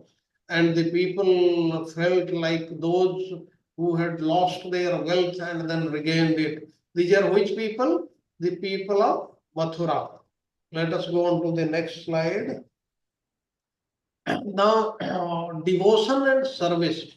Now, the relationship between Krishna and his devotees and the guru, that is the spiritual master, is central to the narrative. In this the story, as we heard, this is very, very central. This is the most important thing we learned today. Sandipani's desire to have his son returned emphasizes the deep bond between guru and his disciple. And Krishna's willingness to intervene and retrieve the child illustrates his compassion and the importance of fulfilling the Guru's wishes. Then the divine intervention and the account of Krishna's retrieving the conch from the demon Panchajana demonstrates Krishna's omniscience and his role as a protector of his devotees. He always protects his devotees. And this act symbolizes that the divine is always present to aid those in the need. The Supreme Lord is always there to help us. We should reach that level so that when we call him, he is present immediately. It is not that he has to come from somewhere, because he is already present in front of us. He will just appear. He appears and disappears. Then reinforcing faith in divine grace and intervention. And this way we can have our faith in the divine intervention in the divine grace. And the transcendence of karma, the text discusses the concept of karma, suggesting that while individuals usually face the consequences of their actions, Krishna has the power to transcend these laws. All these laws of karma, they are not applicable for Krishna and Balrama or his other incarnations. We, the living beings, the jivas, we are bound by the law of karma and not the Supreme Lord. His command to Yamaraj, the god of death, to bring back Sandipani Muni's son, illustrates that divine authority can override the natural order, highlighting Krishna's supreme position. Krishna is supreme. One has died once natural death, but still, because of the Supreme Lord's intention, his order, the Yamaraj had to return the son of Sandipani Muni. And then next, the spiritual liberation. The narrative describes how the sound of Krishna's counsel purifies the inhabitants of hell, leading them to liberation. When the counsel of Krishna is heard by the inhabitants of hell, they will be totally liberated from there and they will go to the spiritual world. This signifies the transformative power of Krishna's presence and teachings. His power is unquestionable and it can do anything and everything. What we think cannot be done can be done by this, indicating that true devotion can lead to spiritual salvation. That means if we become the true devotees of the Supreme Lord, then anything and everything is possible. And joy and reunion, Krishna and Balrama's return to their city brings immense joy to the citizens, akin to regaining lost wealth. This reflects the idea that the presence of the divine beings brings happiness and fulfillment to the devotees. The devotees in Mathura, they were very happy when they witnessed Krishna and Balrama in front of them after a long time of about 2 months, underscoring emotional and spiritual connection between the divine and the community. And the conclusion, it is all about devotion, divine mercy, the power of spiritual relationship, and the transformative nature of Krishna's actions. And these thematic elements highlight the significance of personal connection with the sacred and the belief that accurate service and devotion can lead to profound spiritual rewards. That means if a devotee approaches the Supreme Lord, then he will be given anything and everything. And this should be understood by each and everybody of us. That's why our aim should be to become the real devotee of the Supreme Lord. With this, I finish today's class. Before we go through, because there is time, what was being told in the other classes, also I could not put forward because I was not present. I'll tell you certain more things in this about 10 minutes, then we can have the question answer session of more than 30 minutes. Now, in the last class, I heard that it was being talked about the washerman who was killed by Krishna. Who was he in his previous birth? Now, very interestingly, even in his previous birth, this person, this washerman, he was in Ayodhya, the kingdom of Lord Rama. And he was the one, he had criticized Rama for accepting Sita Devi, who was kidnapped by Ravana and had stayed in his kingdom for 1 year. Now, he was the Dhobi, huh? He was the Dhobi. Dhobi, yes, Prabhuji. And Lord Rama considered that just as this washerman had criticized him now, the kings in future might also criticize Lord Rama and Sita. And to avoid such misunderstanding, Rama had sent Mother Sita to Valmiki Muni's ashrama. Although he and his dear devotees knew beyond doubt the chastity and purity of glorious Sita Devi. And if you read Valmiki Ramayana, at the end, just before Sita Devi leaves the material world, it has been stated in no uncertain terms by Lord Rama also and by Valmiki Muni also that Sita Devi is totally faultless. Then another character which we studied in the earlier classes, the weaver. Now, in his previous life, the weaver has been a tailor in Mithila. Mithila was the city of King Janaka. The Janaka was father of Sita Devi. And he was a great devotee. He made very fine garments for Lord Rama and Lakshmana to wear on their wedding day. And seeing Rama and Lakshmana more handsome than millions of cupids, the noble-hearted weaver, he desired to place the garments of the two lords with his own hands. And all-knowing Lord Rama in his heart, he blessed the desire of the weaver, and thus he took birth in Mathura in Dwapar Yuga. And now he offered clothes, ornaments for Krishna and Balrama and dressed them himself. And he attained the divine form like theirs. This is given in the Garga Samhita. Then about the florist Sudama. Sudama in his previous life had been a florist and his name was Hemamali in the Chitraratha gardens of Kubera, and Kubera is the treasurer of the demigods. He was peaceful, generous, respectful to the saints and devoted of the Supreme Lord. and for 5,000 years he worshipped Lord Shiva daily with 300 lotuses. And Lord Shiva was very much pleased to offer him a boon. And Hemamali asked Shiva to bless him with the opportunity to see Krishna enter his home. And Lord Shiva said that his desire would be fulfilled in Mathura at the end of Dwapar Yuga. And to keep Lord Shiva's promise, Krishna and Balrama now they came to the house of Sudama Mali. Then Kubja, you know, in her previous life, she was Surpanekha, the sister of demoniac King Ravana. And when Lord Rama was in Panchavati forest during his exile, she fell in love with him. And Rama had vowed to accept only one wife, however, and didn't accept Surpanekha. So Surpanekha tried to devour Sita Devi. And Lakshmana quickly cut off her ears and nose with his sword. Her love refused.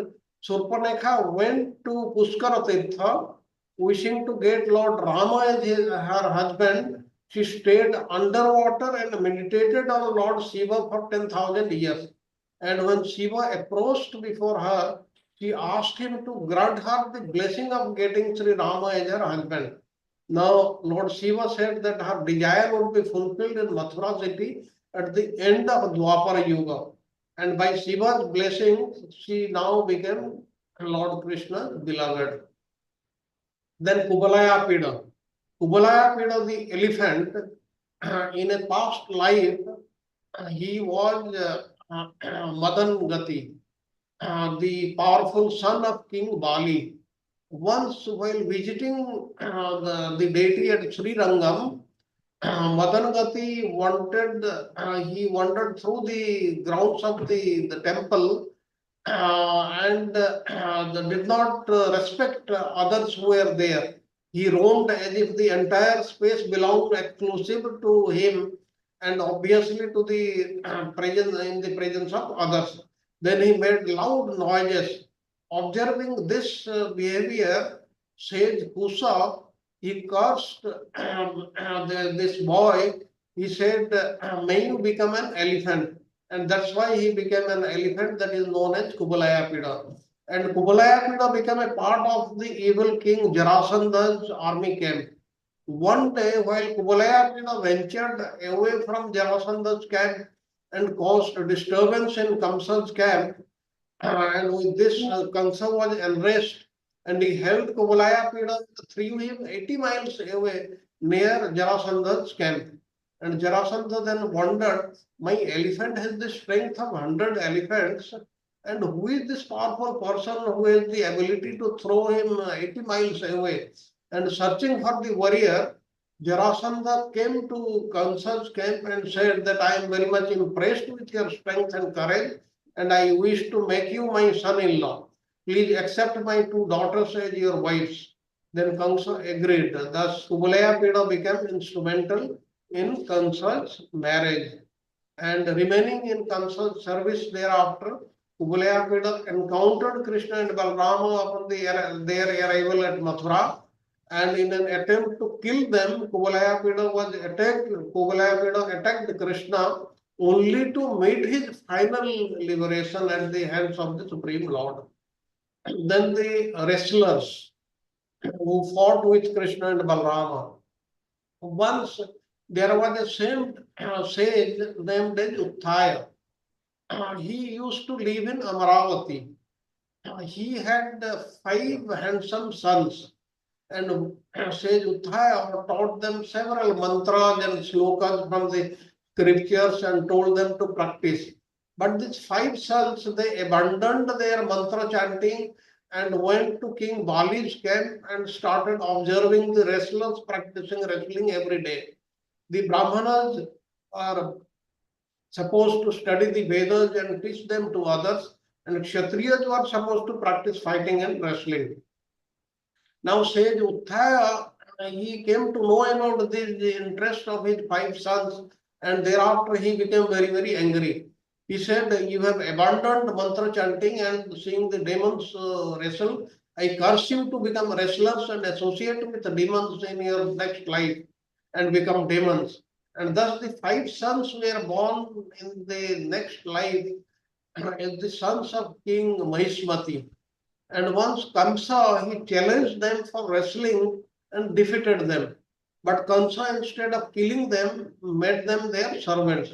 Now, when Krishna came to Mathura, Kamsa appointed them to kill Krishna. But these wrestlers, as we know, they were killed in the hands of Krishna. Then, regarding Kamsa.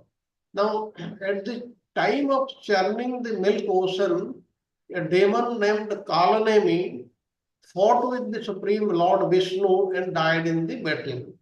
And later, Sukracharya revived Kalanemi with his Sanjivani mantra. Now, Kalanemi yearned to fight again with Lord Vishnu. He went to Mount Mandara and performed severe austerities, drinking only durva grass juice and worshipping Lord Brahma. And after 100 celestial years had passed, Lord Brahma appeared before him and agreed to offer a boon. And Kalanemi said, may my death not come from the hands of any or all of the devatas, that is the demigods. Now Brahma granted this. In next life, Kalanemi was born as the son of King Ugrasena's wife through a demon named Drumila. And thus Kalanemi became Kamsa and was liberated by Lord Krishna. Then what about Kamsa's 8 brothers who were also killed? Now once there was a Yaksha named Deva Yaksha who lived in Alkapuri. Now he was wise, learned, glorious and devoted to Lord Shiva. And he had 8 sons. And one time, Devayaksha sent them to pick 1,000 lotus flowers at sunrise for the worship of Lord Shiva. Now the 8 brothers went to Manasarovara and collected the fragrant flowers, but after bringing them, they greedily smelled them and they gave them to their father. Now the worship of Lord Shiva became ruined by offering these already smelled flowers. Thus the foolish sons, they became demons for 3 births. And by the touch of Lord Balrama, they became free from their sin and attained liberation. These are the various stories we missed in our previous lectures. And now the session is open for question and answers about today's class or any other question. Hare Krishna. Hare Krishna, Prabhuji. Hare Krishna Mataji. ये second birth initiative, what is the meaning of this second birth initiative? Okay. Initiation. Okay. Like the first birth is, this is for the Brahmanas, Kshatriyas and the Vaishyas. Earlier in the society, the thread ceremony for all the 3, they used to take place. Now the first birth is from the birth from the mother, birth from the parents, that is the first birth. The second initiation, that is the thread ceremony, that is the second initiation. Okay. There is a third birth also, that is taking initiation from the spiritual master. So these are what are the first, second and third birth. Thank you, Guruji, third is Brahman Diksha, no? Yes, yes. Hare Krishna, Prabhu. Thank you so much for a wonderful class, Prabhu. Just a quick one, Prabhu. So regarding that, Sandipa Muni got his sons back from the Lord. I mean, see, in our all the jivas, I was just meditating on this point, just I thought to share. When because of our prarabdha karma, we do get that all the where we need to take birth, jnana and wealth, Sri, all this stuff. There's the 4 things we'll get it, is it? So here, so Sandipa Muni, he's a teacher of the Lord himself. And in the Nectar of Devotion, Rupa Goswami, he used that one as a Bhakta Prarabdha Vidvamsham. So even the devotees, the prarabdha karma is also going out, wipe out if they become a pure devotee or something like that. So could you please, how we need to take this particular word, Prabhu, bhakta prarabdha vidvamsam? Could you please elaborate if you don't mind? You see, what happens, if you see holistically, if you are a devotee, you have taken the name of the Supreme Lord, you had offered obeisances to the Supreme Lord, then all your sins, they have been destroyed except prarabdha. Why? If prarabdha is destroyed, then we will die then and there. There will be nothing for us to live. But what happens for the devotees? For the devotees, then why should they continue to follow the devotional service? This is they should follow devotional service. They should keep on practicing. They should keep on chanting the name of the Lord, just so that it becomes firm in the heart.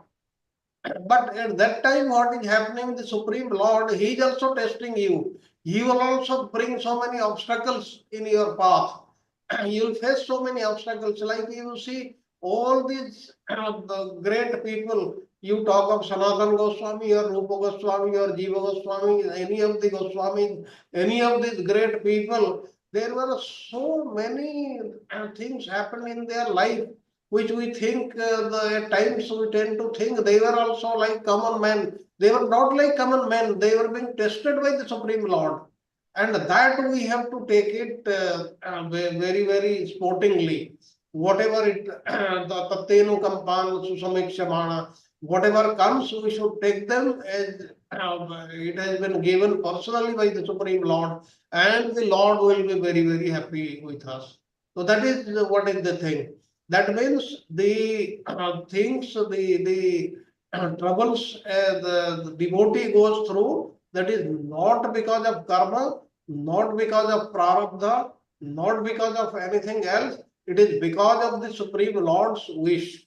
That's why first try to become the pure devotee of the Supreme Lord. And who is a devotee of the Supreme Lord? He has got full faith on the Supreme Lord. He does not use his intelligence or anything to do anything. He relies completely on the Supreme Lord. The second thing, he does not ask anything from the Supreme Lord. These are the very two basics. Then the Lord will be responsible. He will take care of us. So that is what is the thing. I mean, from this statement, even the prarabdha karma is also minimizing, is it? When the for the devotees, but prarabdha vidvamsam is also, it is minimizing the prarabdha karma. Yes, yes, yes. The prarabdha is minimized, but prarabdha is not nullified. Because what will happen if it gets nullified, then the devotee will die then and there. Then what will happen? The other people will say, see, this people was doing the devotional service and he died instantly. So, because of that, the Lord does not forgive 100%. He lessens that. That is the thing. Yeah, thank you so much, Prabhu. We look forward to Charu Prabhu's said he will share something for the parents of American story. We look forward to hear that. Thank you. Very good. Here, let us hear any other question or comments. Vibhuti regarding Rajiv Prabhu ji question, तो फिर जो दुख हमें आता है वो मतलब भगवान अगर परीक्षा लेते तो वो आता तो है ही, मगर वो थोड़ा कम हो जाता है और भगवान हमें शक्ति भी देते हैं सहन करने की, तो हम ये कर्म को निकाल दे सके हम. Yes, yes. If we have just only simple thing, if we have full faith on the Supreme Lord, which is also very difficult to instill. If we have full faith on Him, then it becomes the responsibility of the Lord. You don't have to bother anything. You behave like a child and He behaves like a parent. Like a parent looks after the child. It is not the child's responsibility to look after himself. it is the parents' responsibility to look after the child. So that's why the Lord looks after us. But first, we should come to that level. We should have full faith on Him. We should not ask anything from Him. These are the two basic things. And then the Lord will look after him. He will use all his might for that, and nobody will be able to touch us. But remember, still then, we will also face so many troubles. But these troubles means he is testing us. We should pass those tests. Yeah, Prabhuji, on that part, this is what I have heard. There are two things. One is Sanchit karma, that which is not along with the body, because with the karma, with the body, we get some karmas, good or bad karma. But there are some other karmas which are still not fructified, right? Those are Sanchit karma. So when you take a devotional service, all the Sanchit karmas, because that is there in the other, Varkari Sampradaya, I see it read many places that thing. So those karmas are burnt, sanchit karmas. Those are still hanging. But the karmas which are with which we got a body, as everybody is saying that it's a minimized. Srila Prabhupada also talks many places. Devotees also suffers. Maybe instead of dying, he cuts his finger or kind of. Those are the example. So you can't get away from that, and your logic also makes sense that if the entire karmas are taken away, then he has to leave the body, and consequences we understand. So this is how I understand. So sanchit karma is burned, 100% burn. That means which has not with the body, but the karma which prarabdha karma, which is the body, that has been minimized. This is how I understand, Prabhuji. Okay, I'll just clarify this. What you said, yes, we have got Sanchit Karma, means in our millions and billions of lifetimes, whatever we have committed, that is one part. And Kriyamana means Body. we have in this lifetime, we have committed, but they have not yet fructified. Ultimately, that will also go to Sanchit Karma. Yeah. And prarabdha is Lord Brahma has allotted certain portions from our Sanchit Karma for this lifetime. Now only this prarabdha, this will not get fully destroyed or fully nullified.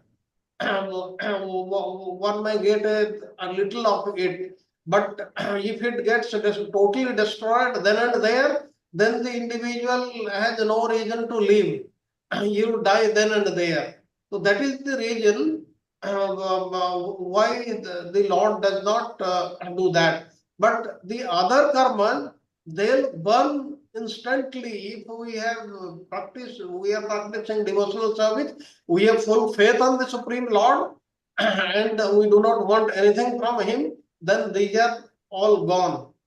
But still then, even if somebody has nothing, still then he will be in trouble because the Lord will be testing him.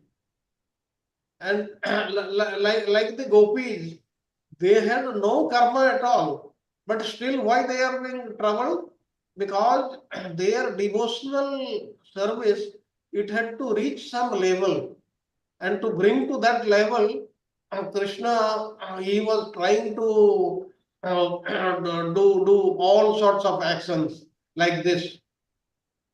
Yeah. So this Yeah, is Prabhuji, makes sense. Very nicely you explained. Prarabdha karma, sanchit karma, and what you said, the anadkriyamani karma. Those we generate karma, but those karmas are generated by devotees very little, because he works for the Krishna. But these three karma and its interaction, nicely explained. Thank you, Prabhuji. Hare Krishna. Thank you, thank you. Any other question? Prabhuji, Prabhuji, it yeah, enhances our devotion also. If difficulty may come, but if we have great faith, then when we continue going our devotion, so it longing for Lord we also increases, na? Right, Prabhuji? Yes, it helps in our devotional service. We go nearer to the Lord and He becomes very happy. And you know what happens to our ancestors, even if they are in the hell, they become very, very happy. They keep on jumping because they know he is the devotee in my family who is going to liberate all of us. So everybody is benefited in this, the whole transaction. प्रभु जी, जो हमारे संचित कर्म है वो फिर हमें क्या next life में मिलते हैं? Yes, from the Sanchit karma, something will be selected by Lord Brahma and he will give to that the body, and we have to reap the harvest in our next birth. It means ये कर्म जो है ये खत्म कहाँ पर होंगे? ये तो चलता रहेगा। ये चलता रहेगा, खत्म नहीं होगा, but it will finish only when we are engaged in devotional service of the Supreme Lord, Sravanam Kirtanam. Then it will be destroyed in no other way, because something may get destroyed, but new things will add up. Then the box will be full. It will be found that much full all the time. And there is no other way out. It is only devotional service. प्रभु जी, अगर हमारी अभी हमारा जो प्रारब्ध का वो खत्म हो गया, बराबर हो गया, और लेकिन जो संचित कर्म है वो भी है हमारे उसमें, तो वो हमें नेक्स्ट लाइफ में जाके हमें जो मिलेंगे at the time of birth, ऐसा प्रारब्ध जो बनता है हमारा उसमें से। लेकिन इसका मतलब नेक्स्ट लाइफ में भी हम जो ये क्या भगवान का जो डिवोट श्रवण कीर्तन भक्ति करेंगे तो तभी हमारे वो कर्म कटेंगे। नहीं, firstly, the prarabdha, that will never get cancelled. That will never become zero. And if we do not go to the spiritual world, we have to take next birth, then some karma from the sanchit karma will become prarabdha for the next life. It will happen like this.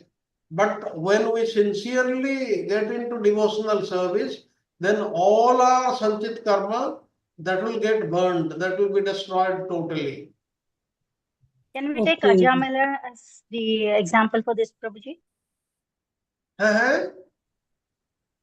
Can we take Ajamalan's story as example for this? Yes, Ajamila. Ajamila, when did he burn all his the sins? The first time during the name giving ceremony of his son Narayana, when he uttered the name Narayana without a fault, all his sins got destroyed. This is as per the commentary of Vishwanath Chakravarti Thakura. Prabhu ji, it means ये कोई guarantee नहीं है कि हमें next life में हमें भगवान वैकुंठ हमें मिल जाएगा। इट इज नॉट श्योर, क्योंकि हो No, you see, what presently what we are doing devotional service, Sravanam Kirtanam. Like we said, keep money in the bank, and when we die, that money goes to our successors or to the government or to somebody. But regarding this devotional service, what is there in the account, this remains in our account. This can never be nullified. What from wherever we left in this life, we'll start in the next life, and that then will progress. That means unless we have proceeded to the spiritual world, we have to take a life again, and we will start from devotional service from where we left in this life. So there is no there is no loss actually. There is just no loss. We'll be progressing on the devotional service, and maybe in some lifetimes or many lifetimes, we'll finally go to the spiritual world. Everybody will go to the spiritual world, but after some time. Okay, after life, we have to do bhakti. We have to do only bhakti. Only bhakti. How many lifetimes? Let the Lord decide, because it is not in our hands, and we do not know in which state we are. Okay. Prabhuji, 2.40 Bhagavad Gita. Yes. Hare Krishna, Prabhuji, Dandavat Pranam. Dandavat Pranam.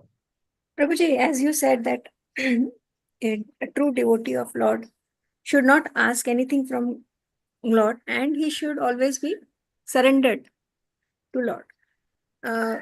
But when you are living in the society, also wishing for spiritual devotional service for others, does that also become a desire, or that also will kind of Nahin, that becomes a duty. That becomes a duty of us to make somebody else as a devotee. okay, so that is encouraged, right? Yes. Yes. Nahin, suppose my desire is to go to the spiritual world. That is not a desire. Desire means material desires. We should not say, I am in trouble, the Lord, please help me. I want a so and so vehicle, I want a big mansion in so and so city. All these things, material desires should not be there. If we say our devotional service should increase and we should go to the spiritual world after this, after we die, all these things, any spiritual desire, that is all right, but no material desires. That's what we are talking of. But Prabhuji, desires are also of two types. But at the same time, we should know that the Lord knows what is good for us. The Lord knows when it is going to be good for us. That's why let Him decide. We should do our duty only. Like what the soldiers are doing now. They are fighting the battle with the adversary. That is their duty. They are doing as their duty. Let them do. Whosoever has to reward them, let him reward him in appropriate time. Yeah, that makes sense. Yes, Prabhuji. Thank you. Prabhuji, how long does the war can survive? So, what is your prediction like? What? I didn't understand the question. Yes. So, Prabhuji are the only one with whom we are associated as you were in army of India. So, how this war? What is your prediction for this? Oh no, this will end very soon, and Okay. nothing much will happen. Okay. Yes, thank you, Prabhuji Prabhuji. Big relief एक मेरा एक question और ये जो Lord Krishna ने उनको संदीप वानी का सन को लाके दिया, he was in सूक्ष्म form. He was in No, he was in Sthul Deha. Not स्थूल देह तो नहीं रहा, Gurudev भौतिक son, देह तो खत्म हो when गया. he went to Yamaraj's place, Yamloka, he was in that form. But then Yamraj produced him in his spiritual form when Krishna and Balramaji went there, you know. तो भाई जी फिर वो जो उनका जो गुरुजी वो तो उनको पहचान लेंगे. Yeah, then Krishna brought him in that actual form, you know, because he is the Supreme Lord. He can do whatever he wants. But that is against the nature, na? But what Krishna decides is the nature. Krishna wants to please his Guru. Yes, Prabhuji. The ordinary people cannot ask that to give us back whatever somebody left. You know, that is Krishna's desire, you know.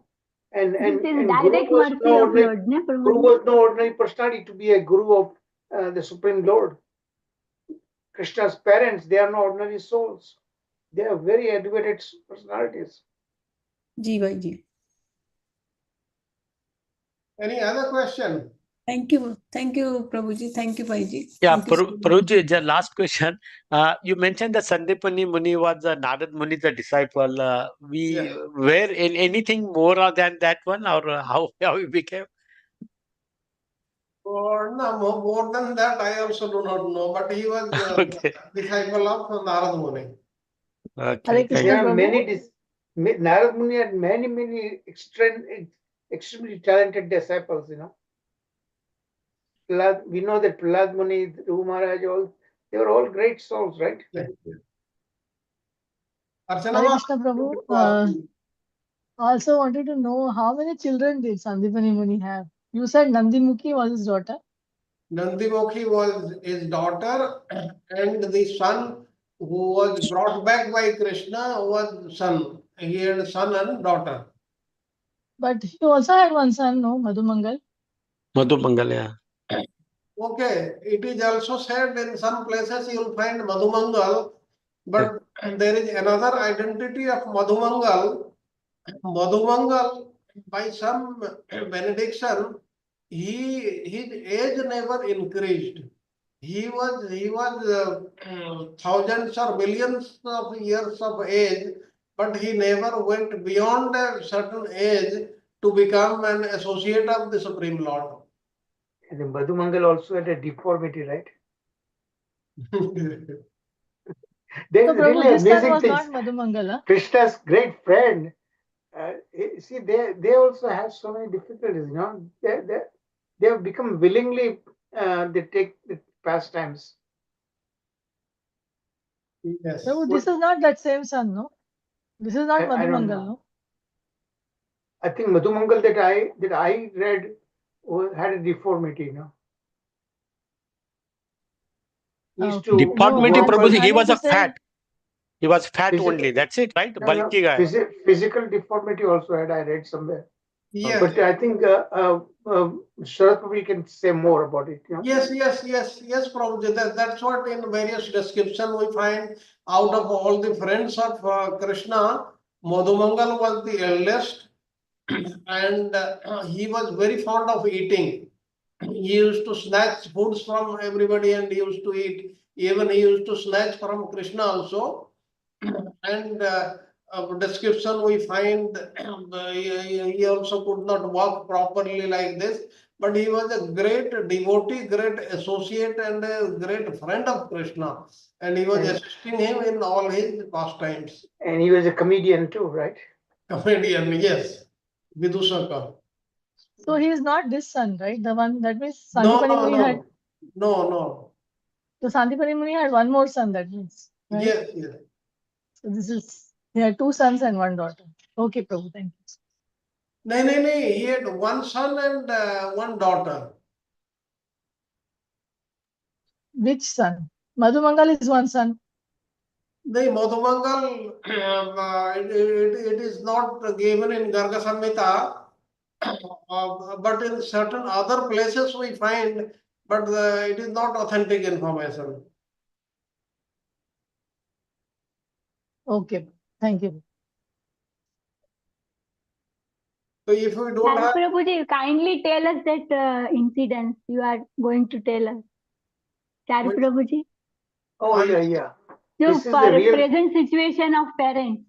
Yeah, this is a real situation that happened in Washington D.C. here, actually in Virginia state. You know, an Indian guy, he sponsored his parents from India.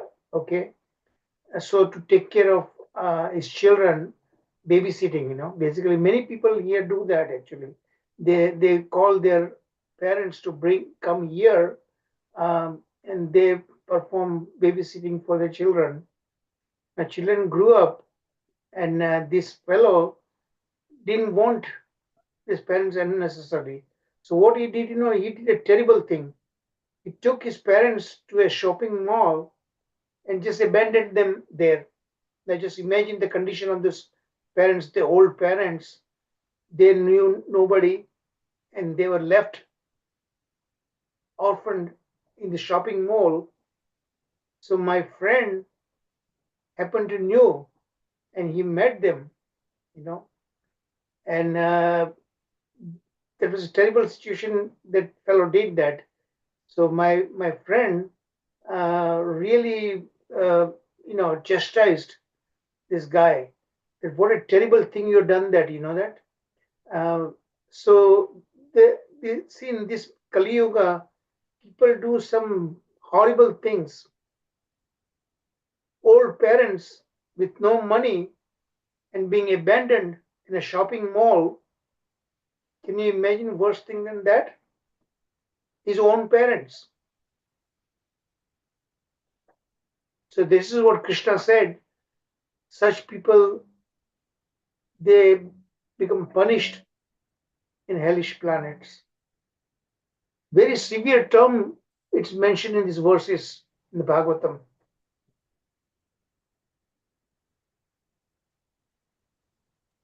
प्रभु जी फिर वो मिले के नहीं? बाद में my friends united them actually, and that fellow had to take back his parents actually. Then I don't know what happened afterwards. Did he send them to India or not? I don't know about that. I didn't keep it up. Prabhu ji, in India also there is a very pathetic condition of parents because सब बच्चे America चले जाते हैं और यहाँ पे parents अकेले होते हैं. Every time they demand money, तो माँ बाप पैसा भेजते हैं मगर बच्चे लोगों को कोई भी परवाह नहीं है माँ बाप की. इतनी बैड कंडीशन में भी वो लोग यहाँ पे रहते हैं. वृद्धाश्रम में भेज Nobody is देते going हैं. to. वृद्धाश्रम में भेज देते, मैंने ये भी सुना है इंडिया में. हाँ, यस प्रभु जी. एक केस इंडिया में हुआ था 6-7 years बैक.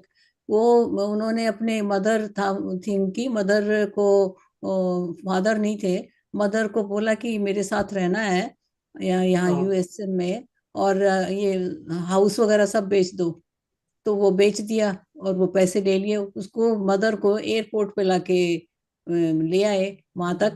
फिर उन्होंने बोला कि हाँ भी है, मैं अब आते हैं अभी. वो चले गए. वो रात तक बैठी है. तो पूछा किसी ने भी कि आप तो बहुत देर से बैठे, क्या बात है? कि मेरा बेटा आना था, आया नहीं अभी तक, तो पता नहीं कहाँ. वो बेटा आया ही नहीं. ये कंडीशन की करते हैं. बताओ, ऐसों को तो कैसे पनिशमेंट दी जाए, पता नहीं. कितना बड़ा पाप, घोर पाप. I was so lucky. I took care of my parents, and parents के आशीर्वाद से. I told you many times, right? My first guru was my mother. भाई जी, ये बहुत बड़ा एक, अगर कोई आदमी समझे ना, ये बहुत बड़ा पुण्य होता है जो आदमी जो कुछ भी मैं हूँ, जो कुछ भी है मेरे पेरेंट्स के आशीर्वाद से हो. बिल्कुल. I kept them until their normal lifespan, until the very last minute. ये पूजा से भी बढ़ के अच्छी चीज है. ये चीज कोई करता है तो वो उसके सोचो कि उसका भाग्य सुधर गया. देखो, पेरेंट्स के आशीर्वाद भगवान की तरफ है, भगवान की तरह ही है. बिल्कुल, वो हमारे लिए भगवान है. बिल्कुल. अच्छा प्रभु जी, अभी no more question, then let's conclude the class. Yes. With Nashima prayer. Yes Prabhu ji. Hare Krishna. Shrimad Bhagavatam की जय हो. नमस्ते नरसिंहाय, नमस्ते नरसिंहाय, प्रह्लाद लाददायिने, प्रह्लाद लाददायिने, हिरण्यकशिपूर्वक्षः, हिरण्यकशिपूर्वक्षः, शीलटङ्कान् खालाये, शीलटङ्कान् खालाये. इतो नरसिंह परतो नरसिंह, इतो नरसिंह परतो नरसिंह, यतो यतो यामि ततो नरसिंह, यतो यतो यामि ततो नरसिंह, बहिर्नरसिंह हृदये नरसिंह, बहिर्नरसिंह हृदये नरसिंह, नरसिंहमदिं शरणं प्रपदे, तव करकमलवरे राधा, अद्भुत शृङ्गार ललिता हिरण्यकशिपू तनुभृङ्गा, केशवधृता नरहरिरूपा, जय जगदीश हरे, जय जगदीश हरे, जय जगदीश हरे. जय हो नरसिंहदेव, नरसिंहदेव, नरसिंहदेव. जय हो नरसिंहदेव. जय हो प्रहलाद महाराज, प्रहलाद महाराज, प्रहलाद महाराज जय हो प्रहलाद महाराज, जय जय प्रभुपाद, प्रभुपाद, प्रभुपाद, प्रभुपाद, जय जय गुरुदेव, गुरुदेव, गुरुदेव, जय जय गुरुदेव। श्री लक्ष्मी विघ्न विनाशक नरसिंह भगवान की जय हो। भक्त शिरोमणि प्रहलाद महाराज की जय हो। सर्व डिवोटी की जय हो। श्रीमद् भागवतम की जय हो। हरे कृष्णा कृष्ण कृष्ण हरे हरे, हरे Ram Ram Ram Hare Hare. Tomorrow is Narasimha Jayanti. Happy Narasimha Jayanti to all of you. Dandavat pranam to all. Thank you, Wonderful. Mataji. Thank you. Mataji. Thank you. Thank you very much. Thank you, Thank Prabhuji. you, Thank you Prabhuji. so much. Hare Dandavat Krishna, Dandavat pranam. Pranam, Prabhu. Hare Thank you, Krishna. Prabhuji. Dandavat Wow. Thank you, pranam. Prabhuji, for wonderful class. Hare Krishna. Happy Narasih Chaturdashi to all. Hari Bol. So I'll be completing 28 years tomorrow since I got my first initiation. Hari Bol. Hari Bol. Hare Krishna. Thank you very much. Hari Bol, Prabhuji. Thank you, everyone. Please have a Thank- wonderful day. So we look forward to see you all tomorrow back again. Hare Krishna. Hare Hare Krishna. Krishna. Krishna Krishna. Hare Hare. Hare Ram. Hare Ram. Ram Ram. Hare Hare. Jai Srila Prabhupada. Wonderful. Thank you, Sharad Prabhuji. Wonderful class. Thank you, Prabhuji. Thank you. Hare Bol. Thank you, Prabhuji. Hari Bol Guru. Hare Krishna.